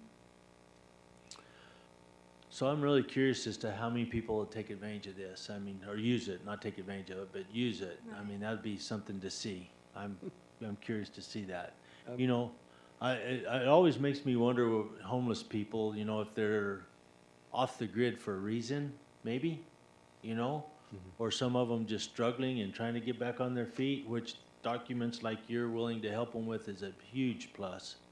So this will be something kind of cool to watch and see how it does for you. Yeah, absolutely, and we'll be certain to have metrics that we can bring back to you all to let you know how successful it's been. We would appreciate an update. Thank you. Absolutely. That I'd entertain a motion. And Mr. Chairman, if I may add just one. Yeah. And that's that people in the past, and myself included, there's been a stigma for homelessness, but the things have changed quite a bit now to where people that don't want to be homeless are becoming that way, or they're becoming in this transitional state. Either they're renting something they can't afford any longer, they've lost something like their car, and they can't fix it, then they can't go to work. It's just a big thing. So anyway, I thank you for that, Kylie. And with that, I'll make a move to approve a memorandum of understanding with the Homeless ID Project Incorporated as presented. Mr. Chair, I'll second that. Having a motion and a second, all in favor do so by saying aye. Aye. Aye. Motion carries. Aye. you. Thank you. Thank Kate. you. On to L, information, discussion, action to adopt the fiscal year 24 proposed salary plan positively affecting all 459 of the county's full-time employees and utilizing $1,504,716 of available budget capacity to implement the fiscal year 24 salary plan effective the first full pay period in 24. Mayor, that's a mouthful. Good morning, Mr. Chair, Supervisor Humphrey, Supervisor Christensen. We did use a computer to do the math. There was no black box involved, and the numbers that went in matched the numbers that came out. And they were verified by at least 3 other professionals in the room. when we brought you our proposed budget a couple weeks ago, and as we talked about a variety of things preparing the budget this year, we talked about what capacity was available for creating a wage increase positively affecting as many of our staff as possible. The plan that we have come up with that's illustrated here positively affects all 459 full-time regular employees here at Gila County. It uses $1,504,716 of available capacity. Of that, just over $1,008,000 is from the general fund, and then $496,000 would come from the special revenue fund. This also includes enough funding to cover the benefits linked to those salary increases. Included in the calculation was making sure that the lowest pay grade would come up to $15 an hour. That's a $1.20 per hour increase from our current lowest pay rate of $13.80. We are working to make sure that the separation between pay grades is 2.5%, and that systematically increases as we go up through the pay grades, and that it works to reduce compression. We also know that there are additional challenges with compression and pay for performance. So in addition to this $1,500,000 that we're talking about to be effective the first full pay period in July, we also are proposing to build in 1.6% to be used at the departmental level. And I don't mean to give free rein to department directors. I mean to ensure that each department can have capacity for pay for performance and to ameliorate compression issues. We would talk later about what exactly those criteria were, but we wanted to make sure that this discussion came to you separate from next week's final budget adoption, so that not only could you have a conversation about it, but you could also have documentation now and for the future for all your constituents and for all the staff that these considerations were taken seriously, that we looked at all of these items and took your considerations seriously. We've been talking about the budget for 5 months now, and we worked as closely as we could with everybody we could to come up with this. So the base adjustment pay for all employees is 4.9% with this. Then there's a second layer that would ensure that the minimum salary increase would be $3,000 for the year. So what that works out to is any employee making less than, right now, making less than $61,225 will receive the minimum $3,000 annual increase. And then the salary increases range from 9.75% to 4.9%. Some of the salaries on the lower end, closer to entry level, needed a little bit more adjustment. So we worked together with staff to develop that range. So we're here to answer any questions for you and to give you whatever other information we might be able to provide. Thank you, Mayor. That's a lot to think about here in the next minute. Supervisor Humphrey? Mr. Chair, thank you. Yeah, I looked over this, and there was an awful lot of thought that went into these calculations. I mean, when I looked at it, I was pretty impressed of the thought that went in of all of the different ranges that you had to deal with the minimum wage and on up. So I just appreciate all the, you could have thrown something together to put to us, and you didn't. You put an awful lot of thought and effort into this, and appreciate it very much, and I'm sure that the employees will as well. I wish I could take credit for it. There were 11 different iterations. Mr. Menlove was super helpful in addressing all the nuances. My plan was not nearly this elegant or well thought out, so it is definitely a product of teamwork, and I'm really, really fortunate to work with great people who put a lot of time and effort into this. Okay, then I won't give you all the credit as you thought I did before. Thank everyone that worked on this, and maybe we need to get them a little plaque and have them stand up front as Employee of the Year or something. But thank you very much. Supervisor Christensen. Yeah, thank you, Chairman, and thank you, Marin, and I'll just say thank you where credit is due. And I think it is a good plan, and I'm just gonna ask, and you can just give me a roundabout Sure. if you know. So on this second layer minimum pay adjustment, 3,000 would be the minimum amount someone would get. How many employees does that affect? How many employees would that be? 100, 200? I think it's almost 300, but I'd have to look at the list It's to about to see. two-thirds. So It's a vast majority of it's all the vast employees. majority, right, or at least 50%, so, Yeah. okay, good. It's Right. more closer, It's- it's it's- over 60%, Yeah. about 65%. 60%, It is a significant number of employees, so. good. Yeah, I'm glad to see that, thank you.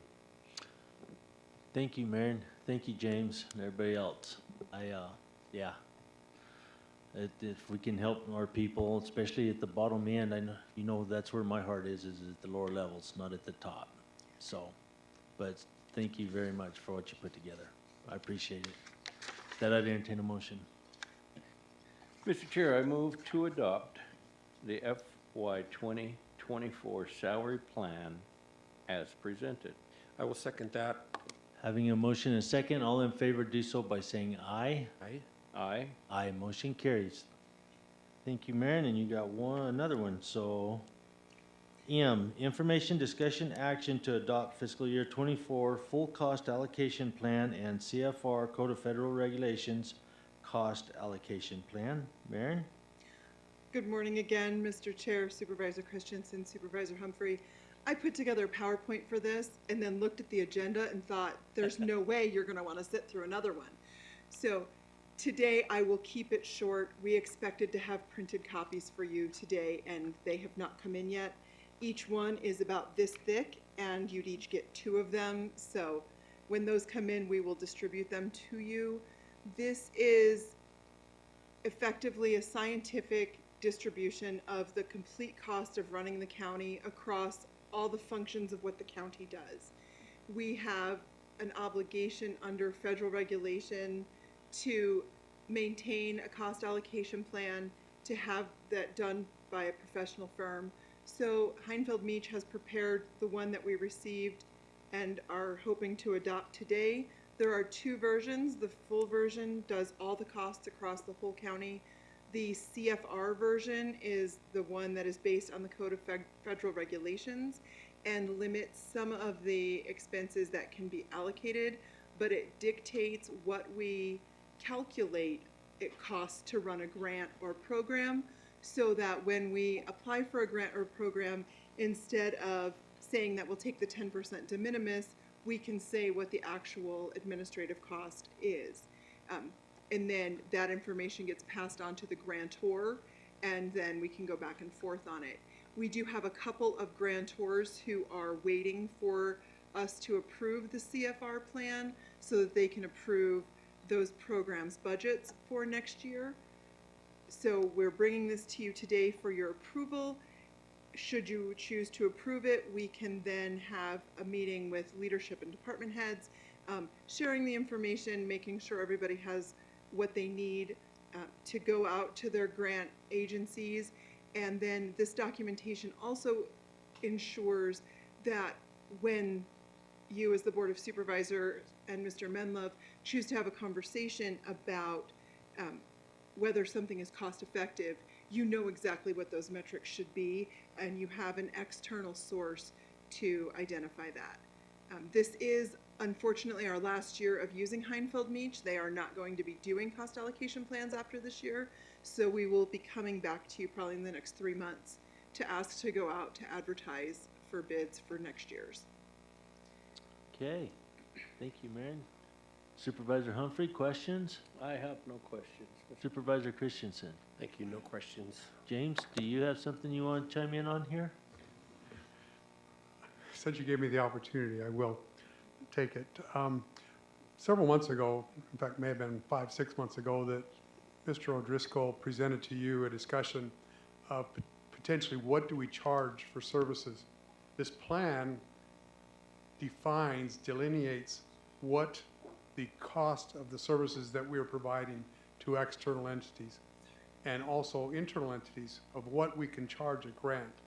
For a lot of our grants, we do not charge any indirect cost, even though there's money in the budget for that. So without getting too long-winded, I hope that we will be bringing this back for you with the detail of what we can legitimately, as a county, charge for services as a potential revenue source for Gila County. Now, we're not going to recommend that we need to charge or not charge, and there were some articles in the newspaper. What should we charge? None of that. We just need to be aware of what those amounts are and then make the conscious decision of a financial direction that we go as a county. So that's what all this work, and like she said, it's about this much documentation in the final report form. So I think that's a good thing, you know, and for this, I think it's good to show and talk about the fact, which I would just guess off the top of my head, a lot of it will be contributed cost to somebody, some other branch, some other whoever it may be. You know, we've helped people out with space and everything else for a lot of years, and so this is good to show that, hey, you know, this is what the county's putting into this program or programs or whatever it may be. So I appreciate seeing those costs. Not to say that I'll vote to use them other than contributed, but I'm not intended for that purpose. yeah. Thank you, James. So with that, I'd entertain a motion. Mr. Chairman, I'll move to adopt the fiscal year 2024 full cost allocation plan and Code of Federal Regulations cost allocation plan as presented. Mr. Chair, I'll second that. Having a motion and a second, all in favor, do so by saying aye. Aye. Aye. Aye. Motion carries. On to N. Information, discussion, action to award the following contracts in response to invitation for bids number 041823, autopsy transport services as outlined in the cost sheet for each contract. Contract number 041823A to Zen LLC DBA Sanders Family Transport in an amount not to exceed $50,000 for the period of July 1st, 23 through June 30th, 24, and contract number 041823B and Lamont Mortuary of Globe in an amount not to exceed $50,000 for the period of July 1st, 23 through June 30th, 24. Marion? Thank you, Mr. Chair, Supervisor Christensen, Supervisor Humphrey. We received 2 bids for our autopsy transport services.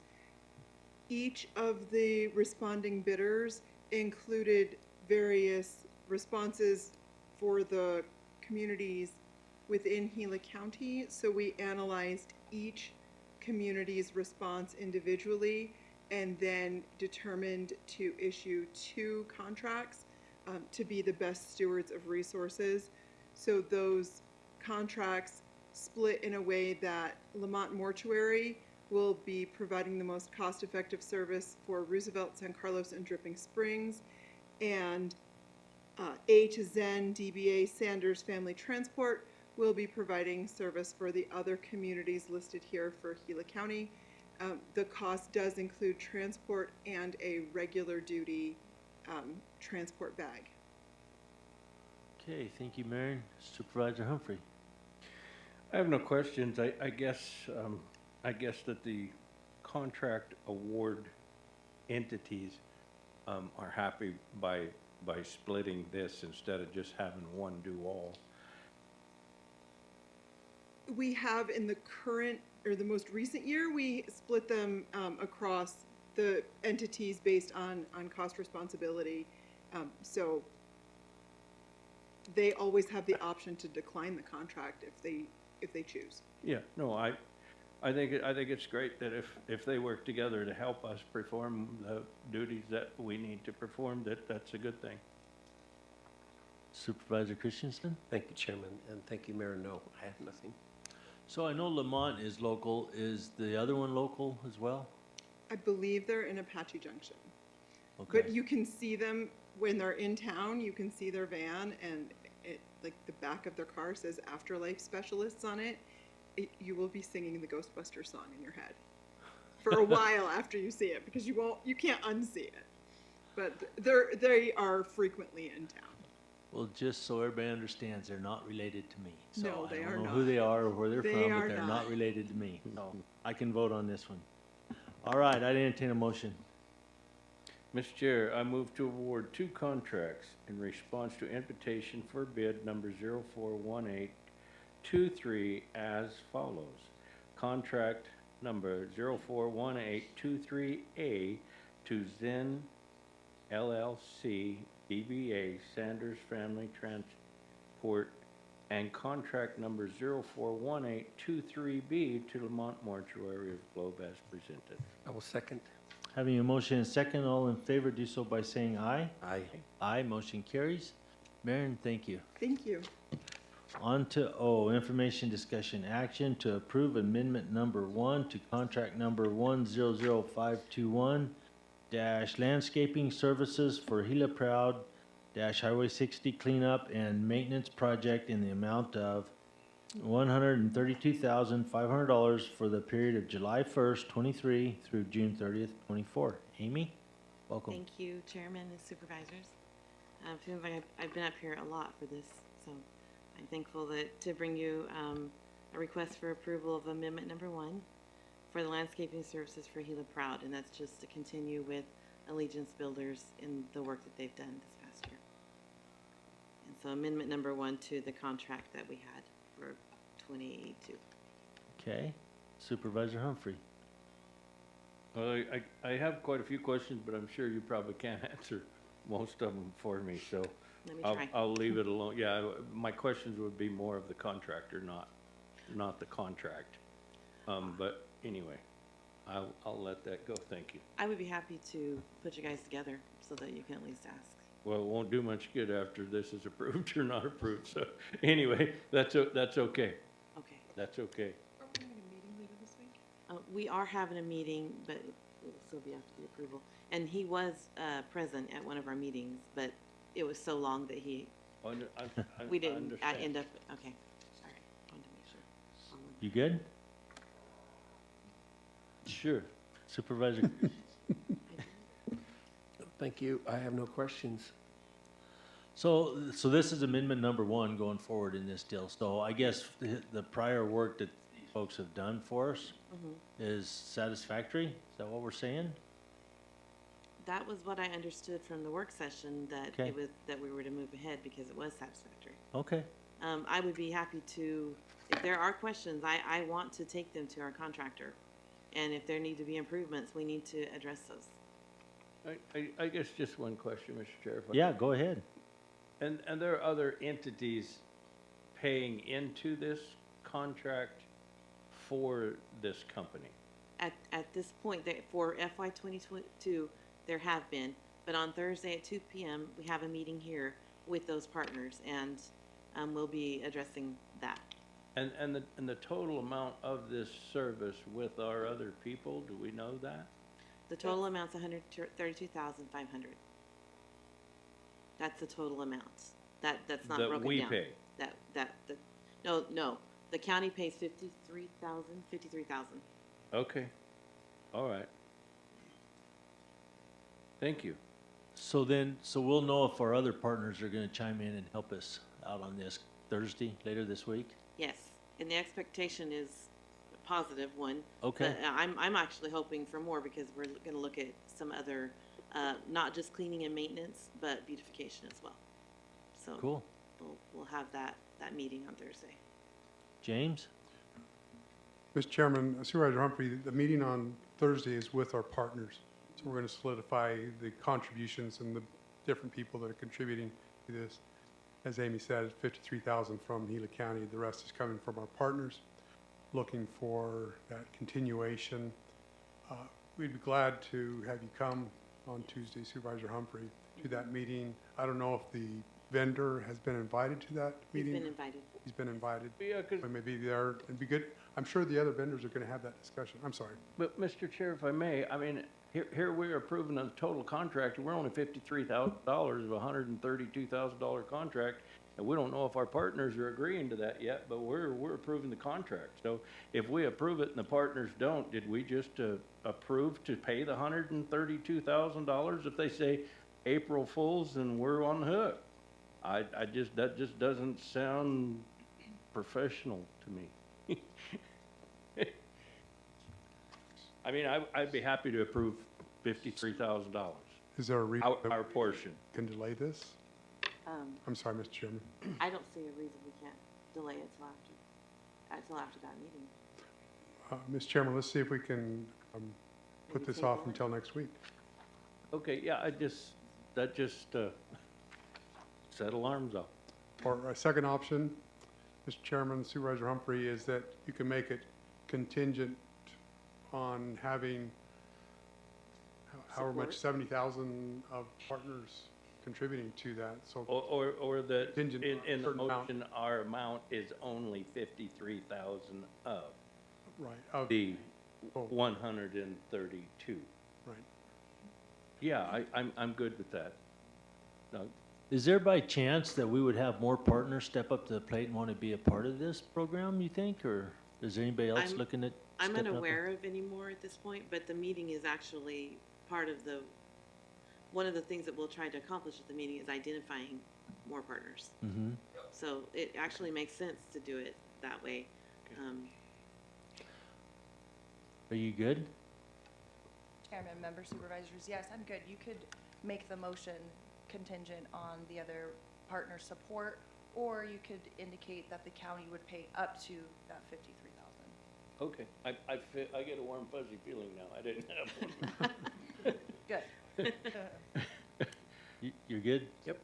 All right, with that, I'd entertain a motion. Mr. Chairman, I'll move to approve amendment number 1 to contract number 100521 in the amount totaling $132,500 with the Gila County's portion not to exceed $53,000 as presented. Mr. Chair, I'll second that motion. Having a motion and a second, all in favor, do so by saying aye. Aye. Aye. Aye, motion carries. Thank you, ladies. Thank you. Thank you, and I hope I didn't create any issues. Okay. On to P, information, discussion, action to sell the surplus metal handicap ramp to Our Lady of the Blessed Sacrament Church located at 844 West Sullivan Street, Miami, Arizona 85539. A legal nonprofit organization operating in the state of Arizona for the price of $20 and for the specific use of utilizing the handicap ramp at the nonprofit's location to allow better access by those who are disabled. And Mr. Humphrey, you are the presenter. Yeah, Mr. Chair, as you know, the Gila County Fairgrounds is one of my pet peeves, and cleaning it up it is another. And we've got a boneyard out there that's really a boneyard. I mean, I don't know if you've seen it or not, but it's scary. And so we have some pieces and portions out there that can be used for something other than scrap metal to benefit our community and people in our community. And so that's why it's before you this morning to sell this for $20 to help the Blessed Sacrament Church with a handicap ramp. And I'm not sure the work that it's going to take to put this together to do it, but God love them for trying to help us clean up the boneyard and put this to use to help the community. And that's my spiel. Thank you. Supervisor Christensen? Thank you, Mr. Chairman. Thank you, Supervisor Humphrey. I have no problem with this at all, but I wanted to make sure that that we're going through the correct legal process here for moving this equipment out. So, Yes, Chairman, member supervisors, yes, the statutes have been complied with. The requirement here is that there would be unanimous consent of the board to move forward without an auction in order to sell Okay. sort of property. So it would need to be unanimous. Also, there would need to be a specification that this is for a specific use to be utilized at the building as a handicap ramp. okay, thank you. I'm good. Who wants to make the motion? Mr. Chair, I move to sell the surplus metal handicap ramp to Our Lady of the Blessed Sacrament Church in the amount of $20 as presented to be used for a handicap ramp. I will second that. Having a motion and a second, all in favor, do so by saying aye. Aye. Aye. Aye, motion carries. On to Q, information, discussion, action to ratify the Board of Supervisors' approval for the submittal of the Arizona Criminal Justice Commission, ACJC, fiscal year 24 Crime Victim Compensation Program Grant Application. Approve ACJC fiscal year 24 Crime Victim Compensation Program Grant Agreement number VC-2024-004 in the amount of $71,426 for the period of July 1st, 23 through June 30th, 24, and authorize the board chairman to electronically sign the agreement. Good morning. I think, no, it's good afternoon. Yes, good afternoon, gentlemen. Not quite, well, we applied for this grant and we received it. In the past, I'm talking about the past, we had applied for the grant, it would come in, then we would present it to the board for approval. Now it's all electronic. So they approved it, and whoever is supposed to sign it, I'm sure already got it, and that's why we're here. So, and this is a grant that we apply for every year, and we usually receive it every year. Okay, thank you. Supervisor Humphrey, questions, comments? I have no questions. Supervisor Christensen? No. And I'm good as well, so with that, I'd entertain a motion. So I'll move to ratify the submittal of the Arizona Criminal Justice Commission fiscal year 2024 Crime Victim Compensation Program Grant application and approve the ACJC fiscal year 2024 Crime Victim Compensation Program Grant Agreement number VC-2024-004 in the amount of $71,426 as presented. I'll second that, Mr. Chair. Having a motion and second, all in favor do so by saying aye. Aye. Aye. Aye. Thank you. Motion passes. Thank you. On to our information, discussion, action. To ratify the Board of Supervisors' approval for the submittal of the Arizona Criminal Justice Commission, ACJC, fiscal year 24 Drug, Gang, and Violent Crime Control Grant application. Approve ACJC fiscal year 24 Drug, Gang, and Violent Crime Control Grant Agreement number DC-24-023 in the amount of $91,758.81 for the period of July 1st, 23 through June 30th, 24, and authorize the board chairman to electronically sign the agreement. And Jessica, listed. Yes, Chairman, members, supervisors, this is another grant that the Gila County Attorney's Office submits every year. It's been effective for the past 36 years. It is with the Arizona Criminal Justice Commission Drug, Gang, and Criminal Control. The grant will assist the funding for a full-time prosecutor to work hand-in-hand with the task force, and the purpose of the grant is to alleviate drug and violent crimes throughout Gila County. Now, there is a small match. The state will contribute $31,197.99. The federal government will contribute $37,621.11, and the match obligation by Gila County is $22,939.71. This would mean that the Gila County Attorney's Office would have the ability to contribute $91,758.81 to that assigned prosecutor to work hand in hand with the task force. And I'm here for any questions. Thank you, Jessica. Supervisor Humphrey? I have no question. Supervisor Christensen? Thank you, Jessica. No questions. If you say we're good, we're good. We're good. I'll entertain a motion. Thank you. Mr. Chair, I move to ratify the submittal of the Arizona Criminal Justice Commission's ACJC fiscal year 2024 Drug, Gang, and Violent Crime Control Grant application and approve the ACJC fiscal year 2024 Drug, Gang, and Violent Crime Control Grant Agreement number DC-24-023 in the amount of $91,758.81 as presented. I will second that. Having a motion and a second, all in favor do so by saying aye. Aye. Aye. Aye, motion carries. Thank you, Jessica. On to S. I will need a motion to adjourn as the Gila County Board of Supervisors and convene as the Gila County Library District Board of Directors. So moved, Chairman. Good morning. I need a second. I'll second that. I have a motion and a second. All in favor do so by saying aye. Aye. Aye. Aye. Motion carries. Information, discussion, action to approve library service agreements for Globe Public Library, Isabel Hunt, Miami Payson, Tunnel Basin, and Young Public Libraries for the period of July 1st, 23 to June 30th, 24. Elaine, good afternoon. I think someone's ready to go home.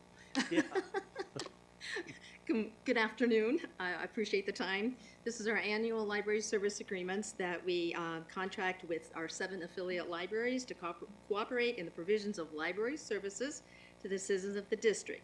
These library service agreements serve as contracts for facilitating funds and resource sharing. Currently, we have 6 of the 7 back, and they are, as mentioned before. So we ask that you approve the library service agreements for these libraries, and I will answer any questions. Thank you, Elaine. Supervisor Humphrey? I have no question. Supervisor Christensen? No questions, thank you. And so which one are we waiting on? We are waiting on San Carlos. Okay. All right, with that, I'd entertain a motion. Mr. Chair, I move to approve the library service agreement for the Gold Public Library, Isabel Hunt, Miami Payson, Tunnel Basin, and Young Public Libraries as presented. I will second that. Having a motion and a second, all in favor do so by saying aye. Aye. Aye. Aye, motion carries. On to T, information, discussion, action to approve a library service agreement for Hayden Public Library, the period of July 1st, 23 through June 30th, 24. Elaine? All right, Mr. Chairman, supervisors. Okay, because we run the Hayden Library as a branch, I decided to do this as a separate agreement. The agreement is, provides the same funding, the same rubric that we've used in the past for all of the other libraries, with the exception that we will have staff are our current employees. The town of Hayden provides the library building free of charge to the Gila County Library District, and the town of Hayden is responsible for maintaining and insuring the library property. Okay. Supervisor Humphrey? Mr. Chair, I have no questions. Supervisor Christensen? Thank you, Elaine, no questions. Neither do I. So that I'd entertain a motion. Mr. Chair, I'll move to approve the library service agreement for the Hayden Public Library as presented. Mr. Chair, I will second that. Having a motion and a second, all in favor do so by saying aye. Aye. Aye, motion carries. Thank you, Elaine. And I'll need a motion to adjourn as the Gila County Library District Board of Directors and reconvene as the Gila County Board of Supervisors. So moved, Mr. Chair. Second. All in favor do so by saying aye. Aye. Aye. Aye, motion carries. On to number 5, consent agenda action items. Do either of you have anything you want to talk about, remove, do anything with? No, sir. No, sir. So I need a motion to accept them. Okay, I will move to approve consent agenda items 4A through 5D. I'm sorry. I move to approve consent agenda items 5A through 5D. I'll second that. Having a motion and a second, all in favor do so by saying aye. Aye. Aye. Tim, are you good? Aye. Motion carries. Number 6, call to the public. Do we have any call to the public in Payson? Looks like you're it, Joseph. Yep, no public up here. Okay. How are we doing on YouTube? Any comments? How many are on there? 41? 41. Right on. And I don't believe we have anyone here. So we'll move on to 7. At any time during this meeting, pursuant to ARS 38431.02K, we can give our updates. And James, do you have any updates for us? Mr. Chairman, I wanted to, if I could take a few minutes. A few weeks ago, the Auditor General came and spoke about our audits, and I was on YouTube at the time, and I just wanted to express appreciation to Maren and her team that they do a tremendous job in what she does. And a lot of the struggles, a lot of things they have is, we have a big county, a lot of employees, and a lot of financial transactions that are going through 500 employees. And sometimes taking care of all of that is like herding cats or mice or whatever you want to call it. But Marin and her team does a tremendous job. You get to the point of so many times of somebody out in a department that doesn't follow our established policies and procedures, and Marin has to resort to cutting off a credit card or something that can upset an elected official or department director. But these things are critical, these things are important, as they were identified by the Auditor General. And I appreciate Marin and her team for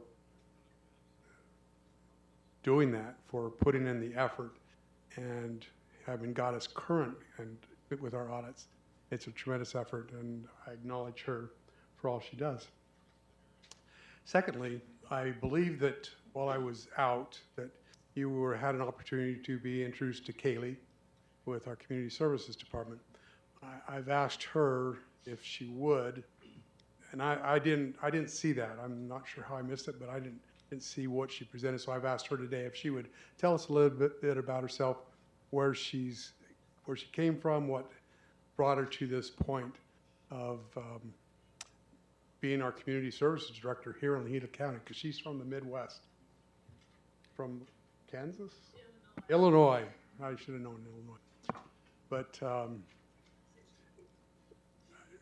the past couple of months, she's been given a lot to do and a lot of things that have required a lot of attention, and it's has been mentioned in the past, like expecting to drink from a water fountain and drinking from a fire hose.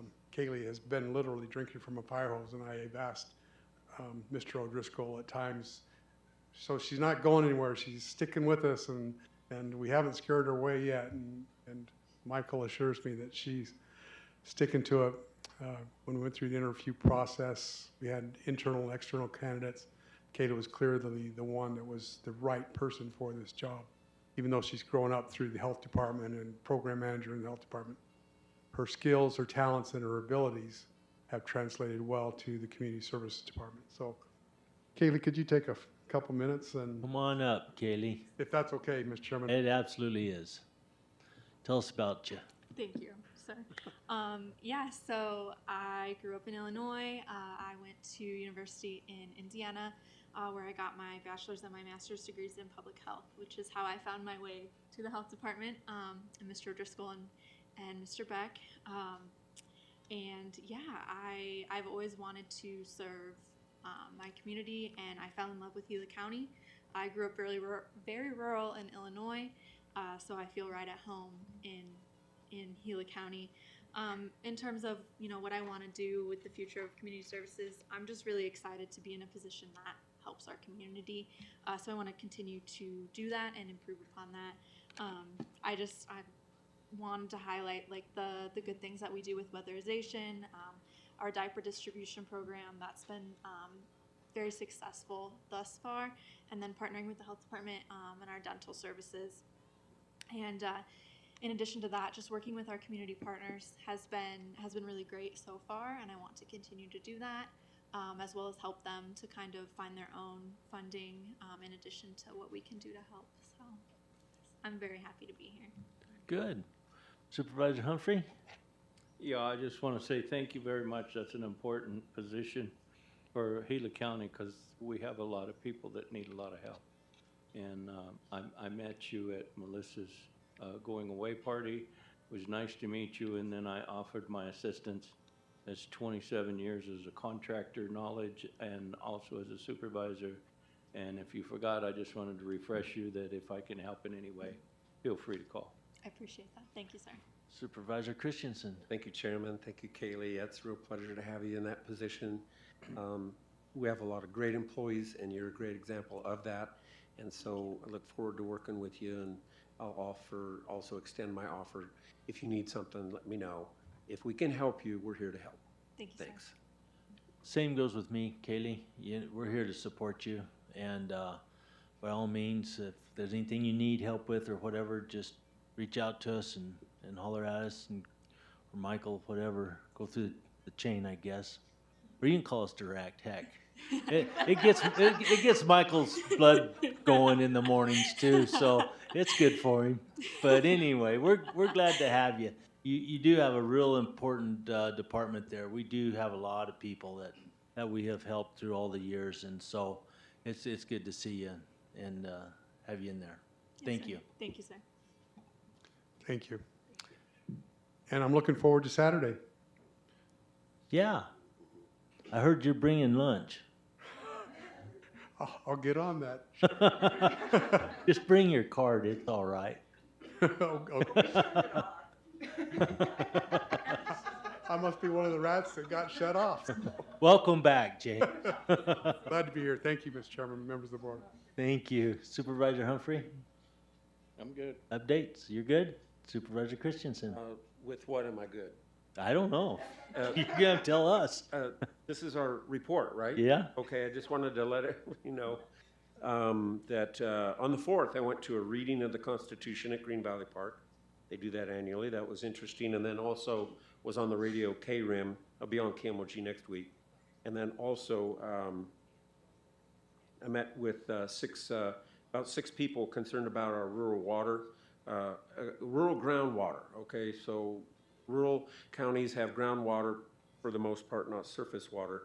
And so we just basically discussed some of the identifying the pros and cons of different ways of looking at how we might be able to protect that. And one of those protective things is something called the local groundwater stewardship area. And so we had a good discussion. Thank you. Thank you. And so I was in that same meeting only a little later since we couldn't be in there at the same time, but it was a good conversation. Water's always been an issue, still is, and probably will be forever. But so there's proposals and ideas coming out from the state level that I think as a county we probably should be involved with.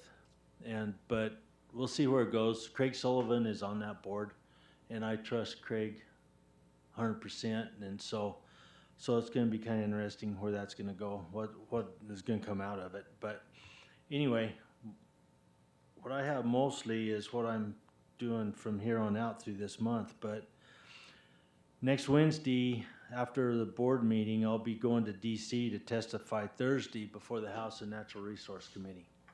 And that's for the vet center in Young. So what they're doing is that bill is coming up now. It's coming up in the House first, Natural Resources. And Congressman Crane has asked me to come out there and testify for that.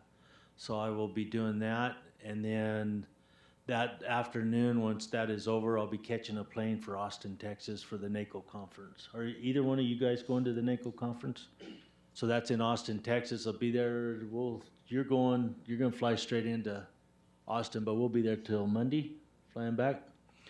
And anyway, so this Natural Resource Committee meeting there, I have high hopes for this. It seems like this bill that the Senate and the House has put it in there for us on the vet site is really gaining traction and starting to move. And so I really hope it keeps up, things come out of it, and we actually get it to us by the end of the year. That would be really awesome if we could do that. And it seems like there's a lot of interest in it and a lot of excitement in it. And so I'm really looking forward to that. Tomorrow, me and Kathy are going to meet with the YCC crew that the county had put in place with the Forest Service to work with the Forest Service. And they've been traveling around to different districts working and doing an awesome job. And so tomorrow we're going to meet with them along with an Arizona Conservation Corps too, who is in charge of them. So it looks like they've done an outstanding job and been involved in a lot of different projects, which is really cool. So we'll get to talk to them about all that. And this coming up weekend is the soft opening for the Pleasant Valley Veterans Retreat. It is Saturday from 11 to 3. And that'll be right there. It'll start at the main building, and I assume you guys are going to be there, right? Cool. Good deal. And we're going to have a lot of people I'm expecting show up there. The only representative that I know of right now in person is Congressman Gosar. Last I heard, he's planning on being there. Senator Kelly, Congressman Crane. We're going to have staff from their offices that'll be there. And whoever else, I don't know. I think Senator Rogers is planning on being there. Representative Marshall will be there. David Marshall will be there. And we're gonna present him with a little gift from us, from the county, on his help in this project as well. So, a lot of invites went out. We'll just see who all filters in, but I'm expecting there to be quite a few people. It's looking good. The facilities department and contractors are really hustling it around there right now, trying to get everything in order and ready for Saturday. And it's looking outstanding as far as the site goes. So I think we're gonna be in good shape. Also, during that, there will be a shirt and hats for sale. Kathy went and modeled these, so. Anyway, this is the hat. It says Pleasant Valley Veterans Retreat on the front of it. And this would be the shirt. And the same thing, it has Pleasant Valley Veterans Retreat on the front of it as well. So these will be there for sale. Plus, I think there's gonna be some flags and some other stuff, right? That's gonna be there for sale. For the low cost of. Have to ask the marketing agent. Marketing agent, the cost of the hat and shirt? Okay. And the proceeds go to the nonprofit for the Veterans Retreat. Okay. Yep. That didn't hurt. That was good that you put that in there, because Mhm. now everybody will know to bring cash with them to. You bet. To donate. You bet. So, and like I said, there's gonna be some other stuff there that's gonna be for sale, some little flags and some other things as well. And other than that, the county summers work program ends this Friday. This will be the end of it. And I haven't heard anything bad about it, so I would assume everything went well this summer with the kids and everything, and hopefully we can have even a bigger crew next year. That'd be awesome. I think 53 was our total this year, right? Not counting the YCC crew. Yeah, so that's pretty good numbers. And if we can beat that next year, that'll be better. Huh, Aaron? Yeah. Sharpen that pencil. We need more money. There you go. All right, and then Thursday, I have an NRCD meeting, and that'll be at the Butcher Hook at 9 o'clock. Are you gonna come by there for the NRCD meeting? Or And it's when? Thursday, Thursday. this Thursday? Okay, it's posted. Okay, thank you. And then the next one, of course, will be in Payson up there next month, so. And with that, that's all I had. Did that jog either one of you for anything else? No, Mr. Chair, just normal stuff, meetings. I had a meeting in Geisela on Saturday, meeting at Roosevelt yesterday, was on the radio yesterday, Miami Town Hall yesterday. And so just normal meetings, and other than that, everything's fine. At the CAG meeting, there was representatives there from our governor's office, and so went over some stuff with Gila County on that. And so, other than that, I'm good. Good deal. Supervisor Christensen, you good? No, I'm fine. I'll just ask for 5 minutes after this, maybe. Oh, okay. 5 minutes before we get into the work session. Oh, you need a break? Is that what you're saying? Okay, we can do that. So, anyway, with that concludes our meeting for that, and we'll take a 5-minute break and then come back for the work session and get it over in about 3 minutes, maybe sooner than that, because I don't see any. There's.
is.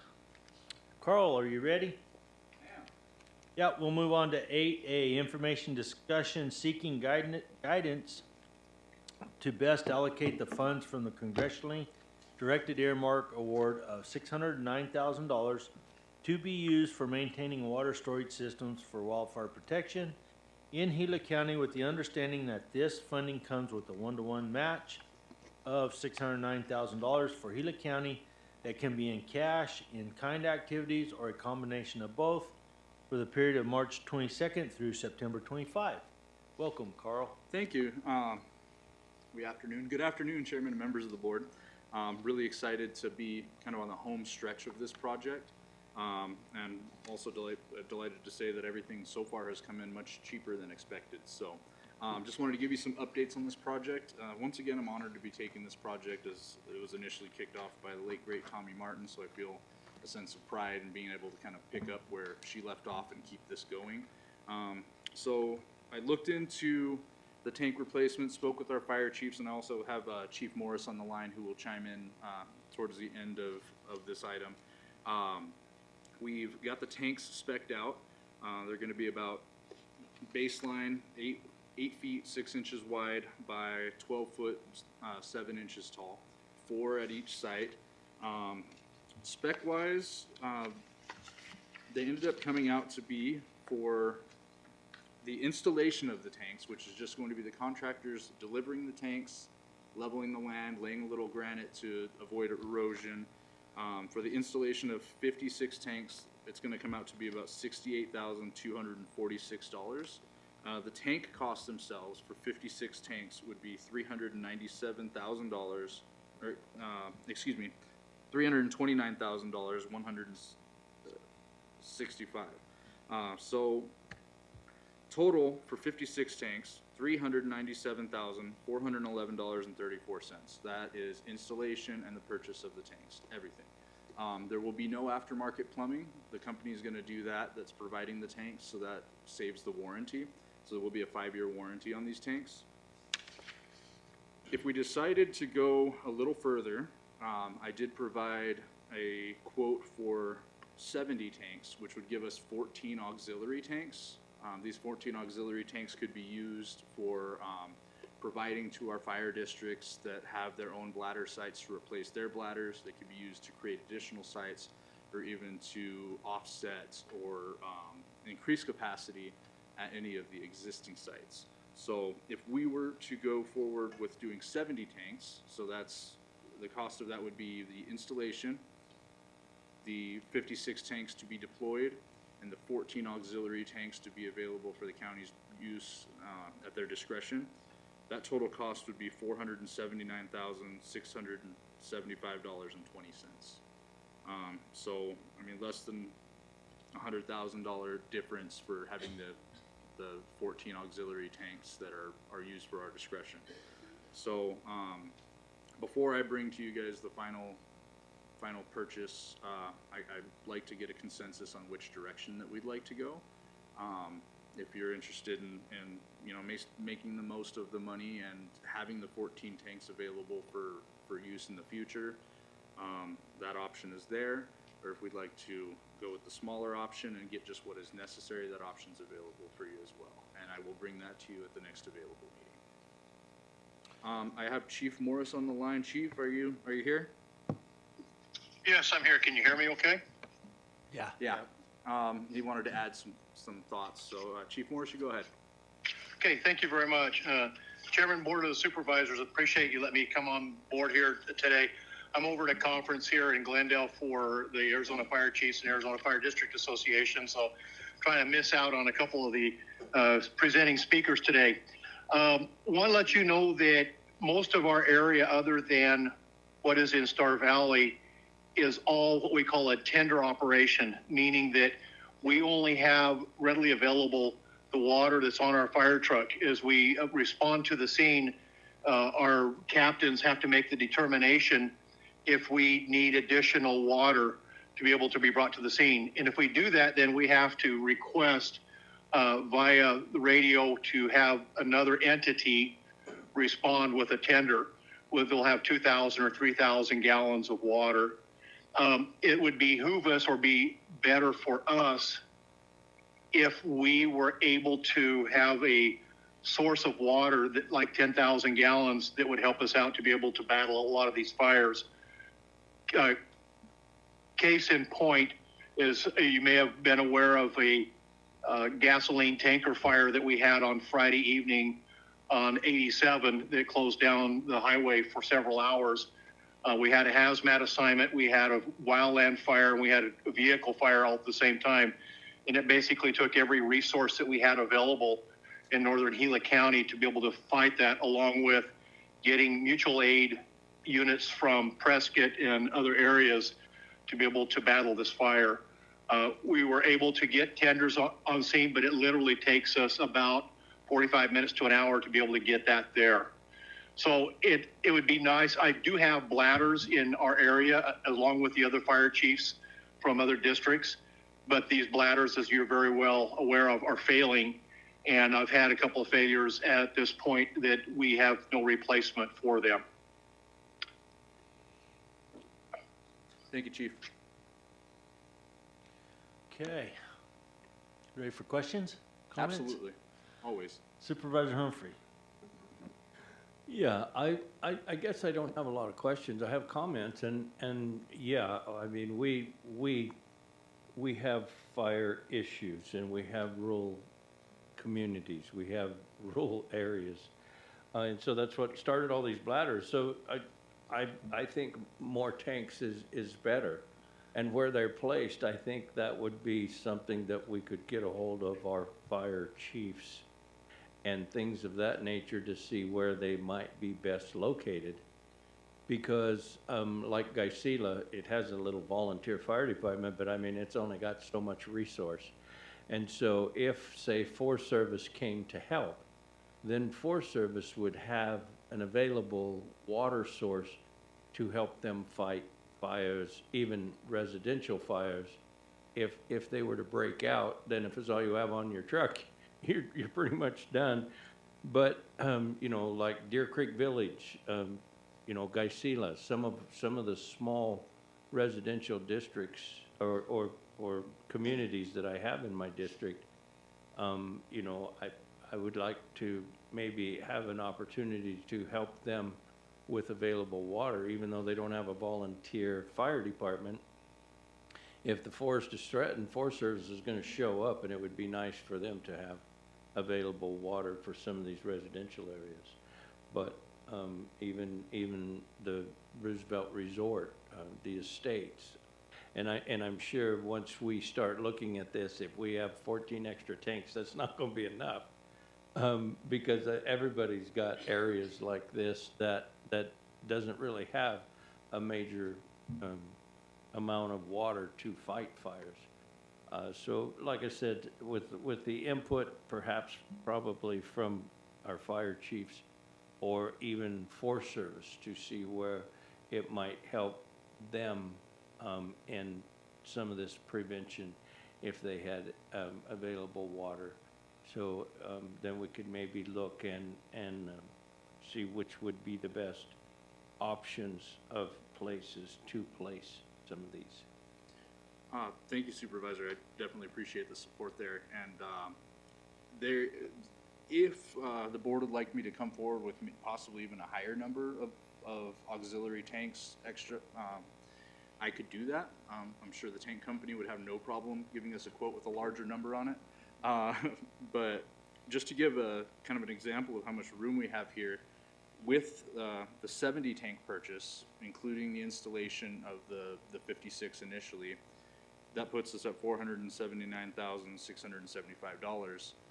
We have, with the 50% match, of course, upwards of 1.18 million. So we have room. So if that's something that we'd like to get, you know, maybe a stash of tanks that the county could use at its discretion, whether it be creating sites, providing them to the fire districts to have more water on hand at their locations, it leaves us with options and not a tight time frame if we purchase additional tanks for the county to own. Well, Mr. Chair, if I may, like I said, it would be, I think it would be good to have meetings or a meeting with the fire chiefs and Forest Service and see what they felt, or what the availability to them, where would they, what would they feel? And then after that discussion, we would probably know more of what tanks would be available. And if we're having them installed, I mean, rather than sit at the boneyard for, just in case, I mean, if we're really gonna use them, I would like to see where we could strategically put them to better serve the communities that we represent. And I think the people that fight fires in those areas would probably be beneficial in helping with firefighting. And like even the fires in Miami, the available water is difficult in some of those canyon areas because the trucks run out of water. And so I think the fire hydrants didn't provide enough, or couldn't get it up there, so they had to put pumps halfway up in order to get the water up there to fight fires. So, even the local fire departments of some of the towns, like they said, the fire, that was a vehicle fire. So I think that our fire departments, like I say, the people would fight fires, would help us in making a more conscious decision on money spent, because we've already allowed quite a bit of money. And if we're getting them in for less cost, I would like to see some more placed in areas that they felt would be necessary. Absolutely, and I have had a couple of meetings. I think I spoke, and Chief Morris can expand too. I think I spoke with the Fire Chiefs Association 2 or 3 times on this topic, and the sites that we have are the essentials. But I think the general consensus amongst the fire chiefs was, the more the merrier. I don't think there's a fire chief out there that's going to complain about having more capacity. So I can speak with them again and see if there's some strategic areas that we can add in addition. And with these tanks causing little disturbance to the ground, if it's a pre-owned county property or fire district's property, I don't believe this would require an environmental impact study because they are modular. They're basically just placed on the ground. So possibilities are endless here, and yeah, I'd like to bring that to the table. I maybe get with our Forest Service as well, because like I say, some of the communities could if there was a fire, Forest Service could threaten communities, and communities could threaten Forest Service. So it wouldn't hurt to get their input on where they would feel maybe it necessary or the need for available water source. Correct, and I'll speak with them more additionally, but they are present at the Fire Chiefs Association meeting, good. so Thank you. it's a one-stop shop. We get all the input in one meeting, and Chief Morris, I'm sure they would love to hear more about this and provide more input. Mr. Chair, You bet. finished. Thank you. And just to let you know, we do have a slot open to us today at 4:30 for the Gila Chiefs to comment on multiple things. It's our quarterly meeting. And if you don't mind, I'll just kind of comment briefly on this, that this is a work session item to be able to discuss, possibility of adding the additional 14 tanks to our capacity of being able to deliver water to the site. Thank you, Chief. Supervisor Christensen. Yeah, thank you, Chief. Thank you, Carl. So initially, this whole project was to address 14 quick response helicopter type sites that we could use for our trucks as well.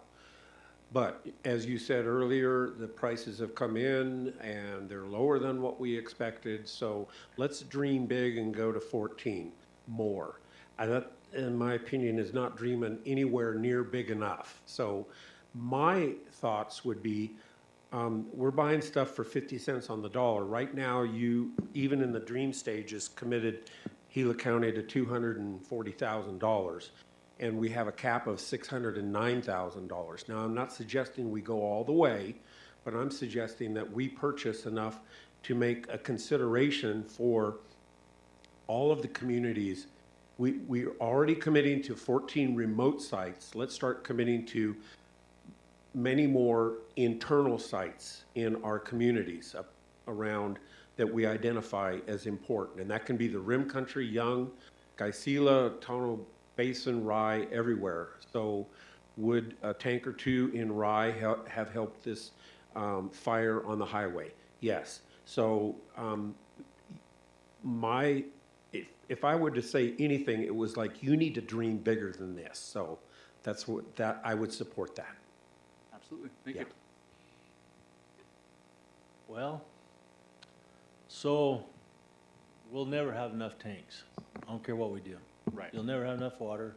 You'll never have enough tanks. You'll have some tanks that get used and some tanks that won't, and on and on and on. When the 14 sites were established, they were established for a reason, and it's all strategically placed. That's what it was.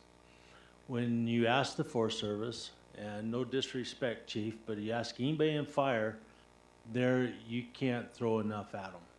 They're gonna want more and more and more. I get it. And I get that there's certain places, if you have the right setup, you could save a lot. You could save a lot of property, you could save a lot of homes, whatever. To outguess where those places are, I have no idea how you do that. The other thing of it is that Gila County has been the ones, for the most part, filling these tanks. We only have so many people. We only have so many trucks. And so what I would like to see before we jump into something plumb up to our little eyebrows is that we put more thought into this and we look at it not only from a strategic standpoint, but also from a support standpoint of, hey, you know, fire districts, you gonna help us support these? Or, hey, Forest Service, where's your water tenders? We need you for a month to help fill tanks. You know, it's one thing, and I'm totally for helping out. Don't get me wrong, I hope that nobody does. I want to help out everybody possible, but the Gila County cannot do it all. That's what it amounts to. And when we look at money, one thing we're looking at, money doesn't grow on trees. This is a one-to-one match. Do we need to spend over $1 million for a what-if scenario? You know, so I think there's a lot to be said about this. I think we need to really get on with the 14 sites and get those fixed like we started out to do. And then we really need to sit back and have the conversations on, tell me where some more areas are, you know, like Gila, do we need one right there? Or can you get to the creek and suck water out of the creek right there in a matter of 5 minutes? Or at the lake, you know, or wherever it is, a creek somewhere. You know, I know of some of these sites that are setting within 3 minutes of running water. And so do we need to worry about that? There's a lot to it, not just a matter of throwing money at it and sticking tanks everywhere and having manufacturers get really happy. And so I think we really do need to jump in there and get those sites taken care of that we started to take care of. And we need to have those conversations. Is there more out there we could do, or that we need to do, or we just want to spend money and do it anyway? That's my 2 cents worth. Thank you, Chairman. Just also to kind of address the maintenance comment. So that was considered because, yeah, there was a lot of demand of, you know, kind of topping off those water bladders because a lot of them had, you know, significant leaks, and you can't repair the leaks on the bottom. You just can't, and it's just a natural drainage out of those things. The seams just, I mean, they're older tanks. They've been, you know, rode hard and put up wet, literally. And these PVC tanks don't have the leaking issues. So right. And so, Carl, with that in mind, what I want to point out though is so many of these tanks are in the South 40 somewhere. I can give you a location of a tank south of Pleasant Valley that's about 40 minutes, probably 45 minutes one way with the nurse tanker. And that's a 50,000 gallon tank, and that truck's only hauling 4,000 gallons. So do the math. That's just for one tank. And that's what our people have been doing. They have been making those trips and filling those up. And you're 100% right on the fact that we've been fighting those leaks. So our folks have been throwing their heart and souls into this, and in a 60-day period they go back and it's half flat, you know, because we've lost water, which we won't with these, which is a super good thing. But when you take those kind of turnarounds to these locations, and that's where these locations need to be, They need to be there where there is no other option, where there is no other water. And our people have covered that time and time again, and it adds up to a lot of time that we have. And when you look at Payson, I think we have 2, maybe 3 people that work on our road department in Payson, on our road crew. That's all we have. And so they're stretched thin trying to fix Supervisor Christensen's road to keep the public off his tail and so forth, you know, and we don't have that availability of time. And I think that needs to be a real important part of all this conversation. Absolutely, and I truly believe that, I mean, either choice we make here is a positive for Gila County, so that's great. Oh, 100%. I love bringing positivity like that forward to you guys, Yep. Which is rare in my line of work. So, but this should take some of that day-to-day labor away of maintenance, and then also my goal is that when the Forest Service utilizes these tanks, they refill afterwards. And that's the maintenance. So that's my long-term goal with this project. That would be good, and they have the ability to do that. But, we're talking about a good month or a little longer of us filling these tanks, the 14 sites that we have, not adding any more, but just the 14 sites. It takes a while. James? Mr. Chairman, could I ask a question? You went through the size and the capacity, and as Supervisor Klein pointed out, from what I understand, there's some sites that have 10,000 gallons, there's some sites that have 20,000 gallons, 50,000 gallons, 45 minutes south of Young. What is, of the 4, you're proposing 4 tanks at each site, what is the water capacity at each site going to be then? So that'll put all of the sites at 20,000 gallons, which in talks with the Forest Service and the fire chiefs is about what's adequate for those sites. So that will have them even 20,000 gallons across the board. The tanks are 5,000 gallons apiece. That makes them, that's the largest tank that you can go without having wide load transport and difficulty getting them up into the forest. So, yeah, that'll put them at even 20,000 apiece. So, Mr. Chairman, if you have a site with 50,000, were these just, they came from Desert Storm, so they are really old, and bladders that they used in Desert Storm decades ago. Was there any rhyme or reason of why one site has 50,000, one has 10, one has 20, 50,000? Was there an established need at this one location? We have 50,000. Do we need to have more tanks than 20,000 gallons? Or? No, 20,000 gallons is a lot of water. You're not looking at the only reason I tell you this is because I did it for 20 years. But 20,000 gallons is mainly in support of initial attack, is what it's for. And if it goes beyond that 24-hour period, there's going to be a lot more resources rolling in. So 20,000 is good. I think we ended up with a variation of these bladders because that's what they had. And that's what we got. And so even though I think there's places they tried to put the bigger tanks, and I'll give you an example, is right there at the Pleasant Valley Veterans Retreat in the big meadow. They had a 50,000 gallon tank sitting there, but they were able to pump water into that. And so they used it for a dip site, which was really cool. It worked out really fine.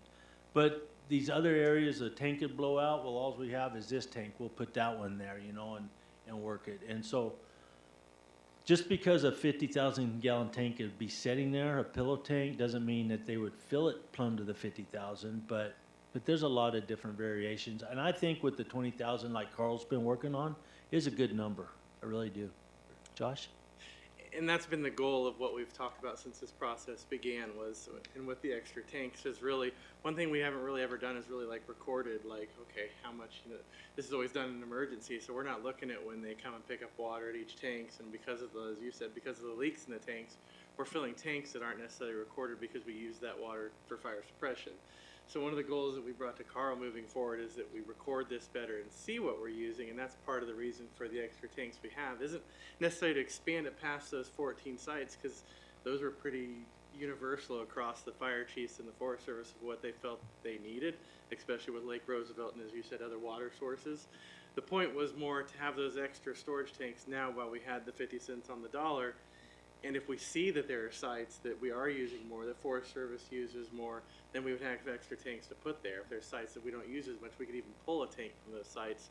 The extra tanks is to support those 14 sites or the local fire chiefs and be able to go with that.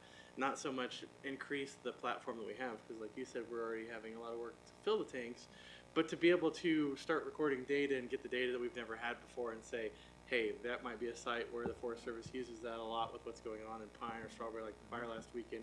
Maybe we learned that they needed more and we would have those tanks on site. So that's really why we came with the 70 tank. The higher tank idea was, again, the one was the go big, go home. I think that the 490, whatever, the second quote, the higher one was what we were looking at, and it wasn't to set more sites, because my impression from everything we've got from Forest Service and fire chiefs was that really was a go big number.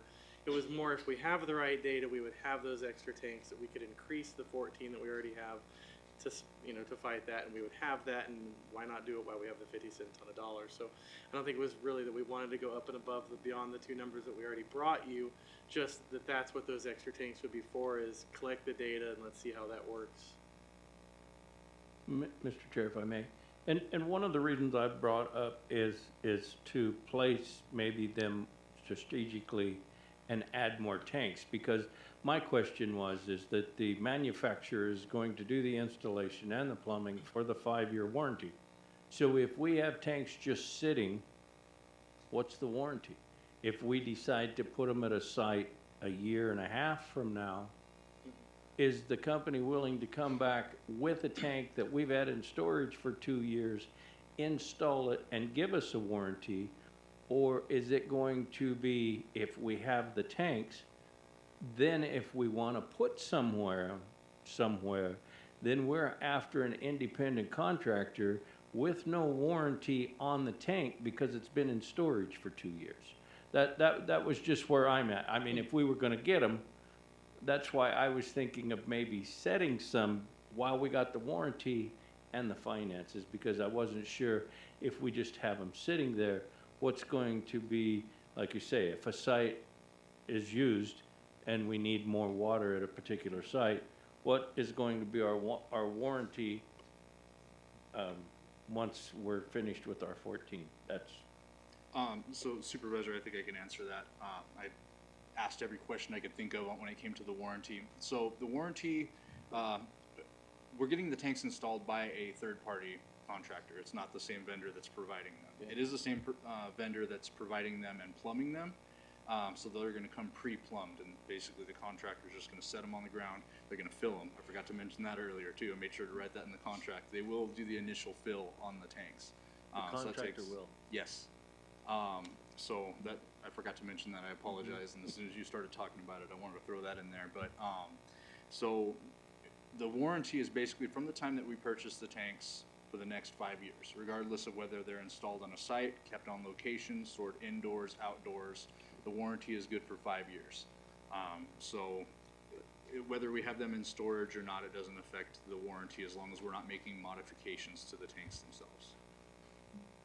Great. That's why I love work sessions, because all three of us come up with these different whirlwinds and different ideas and things, and it's great to be able to share our thoughts with you, to, like I say, to dig into your brain a little more, because now they're going to be filled and we still got a warranty. So later when it comes to us to make a decision, after some of these work sessions and the information brought up, we can make a whole lot better decision with the information that we're able to share. So thank you. Absolutely, and I invite that because sometimes when you're digging in my brain, you find things that I didn't even know were there. So Yeah, it's really helpful. Right, I appreciate it. And Mr. Minlove did come to us when we brought these two and talked to him and Mr. O'Driscoll, and we spoke with them, and they came to us with okay, do we need to do more down south in the Globe area? And we brought that to Carl to meet with them again, and my understanding was with Lake Roosevelt and the way that they fight fires, that it wasn't a concern as much here as it was with the 14 sites, and that really was what they wanted. So we really have done an exhaustive search with everybody, and it from my opinion, the offers or the solutions he's come up with are what the Forest Service and the fire chiefs have really agreed on. Correct, and, yeah, I've done extensive research and pestered just about every one of our fire chiefs and Forest Service representatives, and also, Chairman, you hit the nail on the head. It is for initial attack, so 20,000 gallons of capacity buys you the time to get an incident management team in place or to have your, mutual aid come in. That's kind of bridging that gap, and that's an important gap because now we've seen the initial attack is what differs a 7-acre fire from a 70,000-acre fire. And obviously critically important because that rye location where the tank is, that's the one tank that is completely out of commission. It's flat with elk tracks all over it, and that's the closest tank to where that tanker fire took place. So, like I said, I support and will move in the direction that the board wants to go, whether it's more or less. Either way, it's a positive thing, so happy to move forward on it. Yeah, I just think that the 14 sites are definitely something that we need to fix. And then I have no problems with sitting and looking at other areas, options, whatever it is, I'm not against any of that. I'm just like, oh, before we buy a whole whole semi-load of tanks here, let's put our thoughts together better and see. So. Yeah, Mr. Chair, I agree that it's like I said, the reason I was thinking of more is for warranty purposes rather than lack of warranty purposes. So, yeah, the 14 are major and very necessary. And so once we have a little more information, we can make a better decision. Mr. Chairman? Yeah. Let's see what James says. Oh, go ahead, James. I did have a question on the funding for this. This is a congressionally directed spending. We've had it for several years, and it appears that the money has been remitted to the Forest Service. When we expend dollars, then we will be reimbursed. If we spend in the $500,000, we'll get a check for $250,000. The rest comes out of the county. Is there a reversion clause? Is this, once we do this initial spend on tanks, is the money going to go away? Is the money going to be sitting there that we could get the 14 sites taken care of that are immediate threats to the county? And then we could do additional research and digging more and whatever, or once we do the 14 sites, the funding goes away and we're done? My understanding, based on the reporting that Carl has to do to the United States to the Forest Service for the funds, would be we have the whole time frame. So even if we did What is the whole something time frame? through, do you remember the time frame for it? Might be a Michael. 3 years From when? from 2022. Yeah. And it's on the federal year, I believe. So it'd be September 2025. Correct.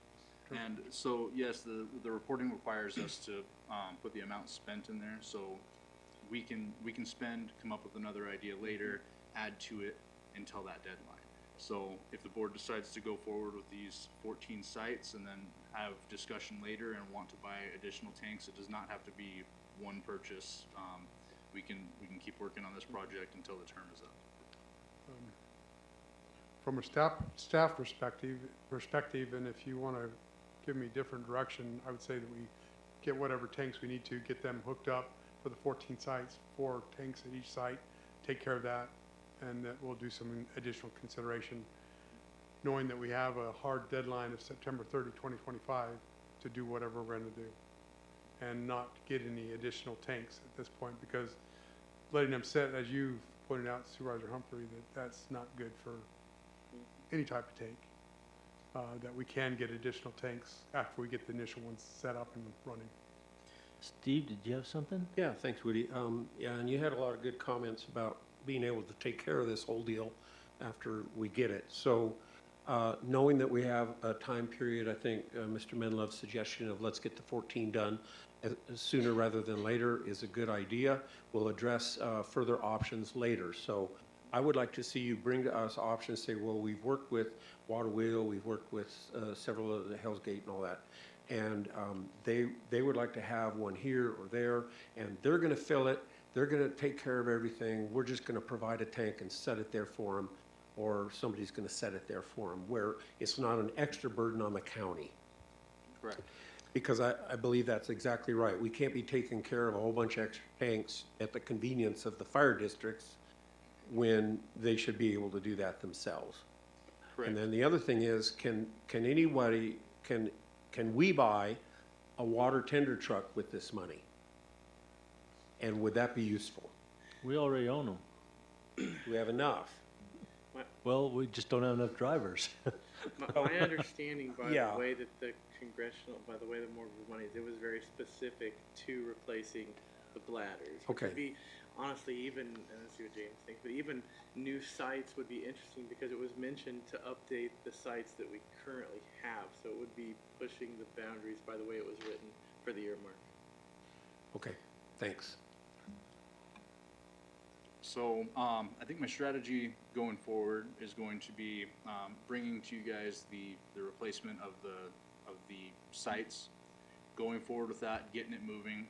Talked with the contractor, and he believes he can have it done within a week, which is All 14 sites?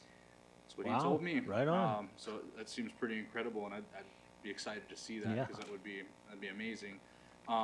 But we can go forward with that, and then I can go back to the fire chiefs and the Forest Service and talk strategy about, hey, let's get a number of not additional tanks to have on standby, but more ideas of what to do with these tanks, whether it's increasing capacity or another thing to keep in mind is there are sites that are owned privately by either fire districts or the Forest Service that are not ours that I don't think would be outside of the scope to help to supply those as well.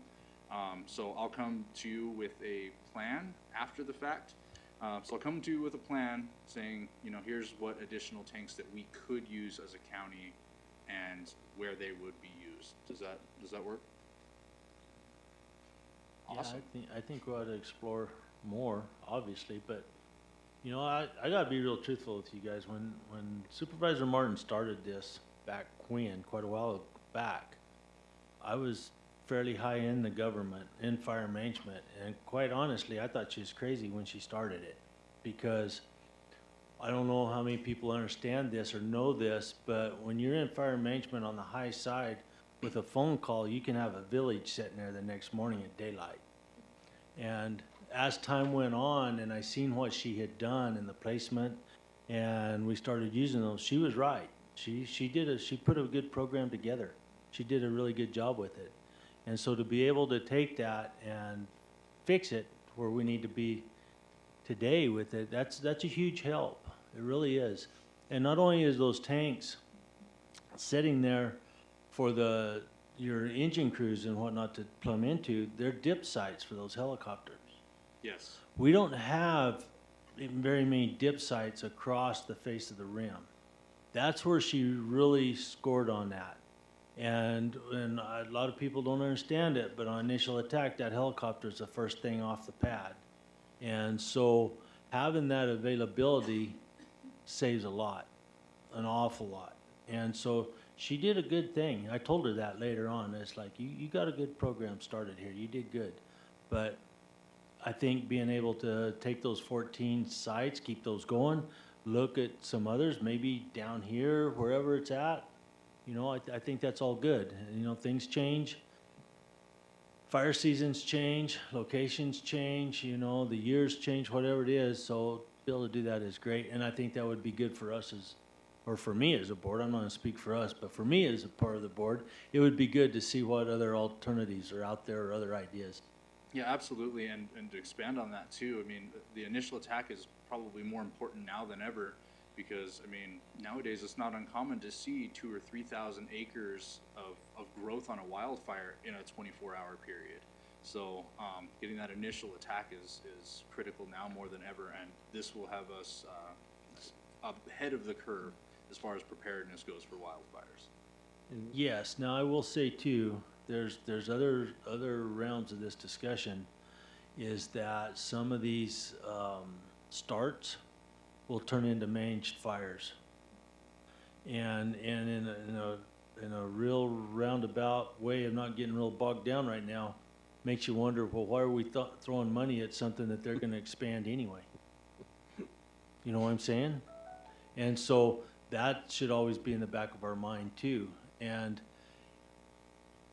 we just have to roll with something, but But I really like where Tommy put us as far as partnerships with the Forest Service on a lot of this fire suppression stuff, and it set us up good there, and so we need to keep on.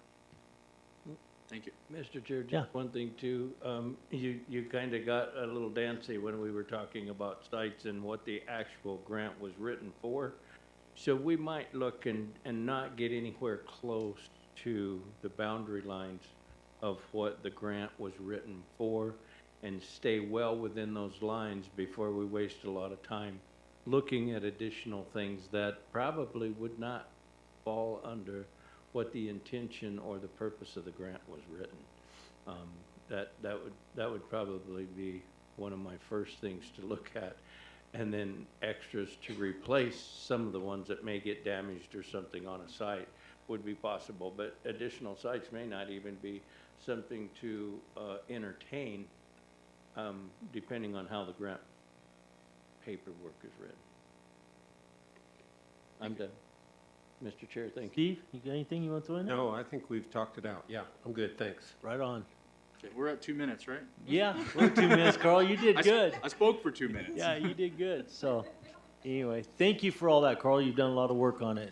Really appreciate it. Thank you. And with that, I'm going to adjourn this meeting. Thank you, Mr. Chair.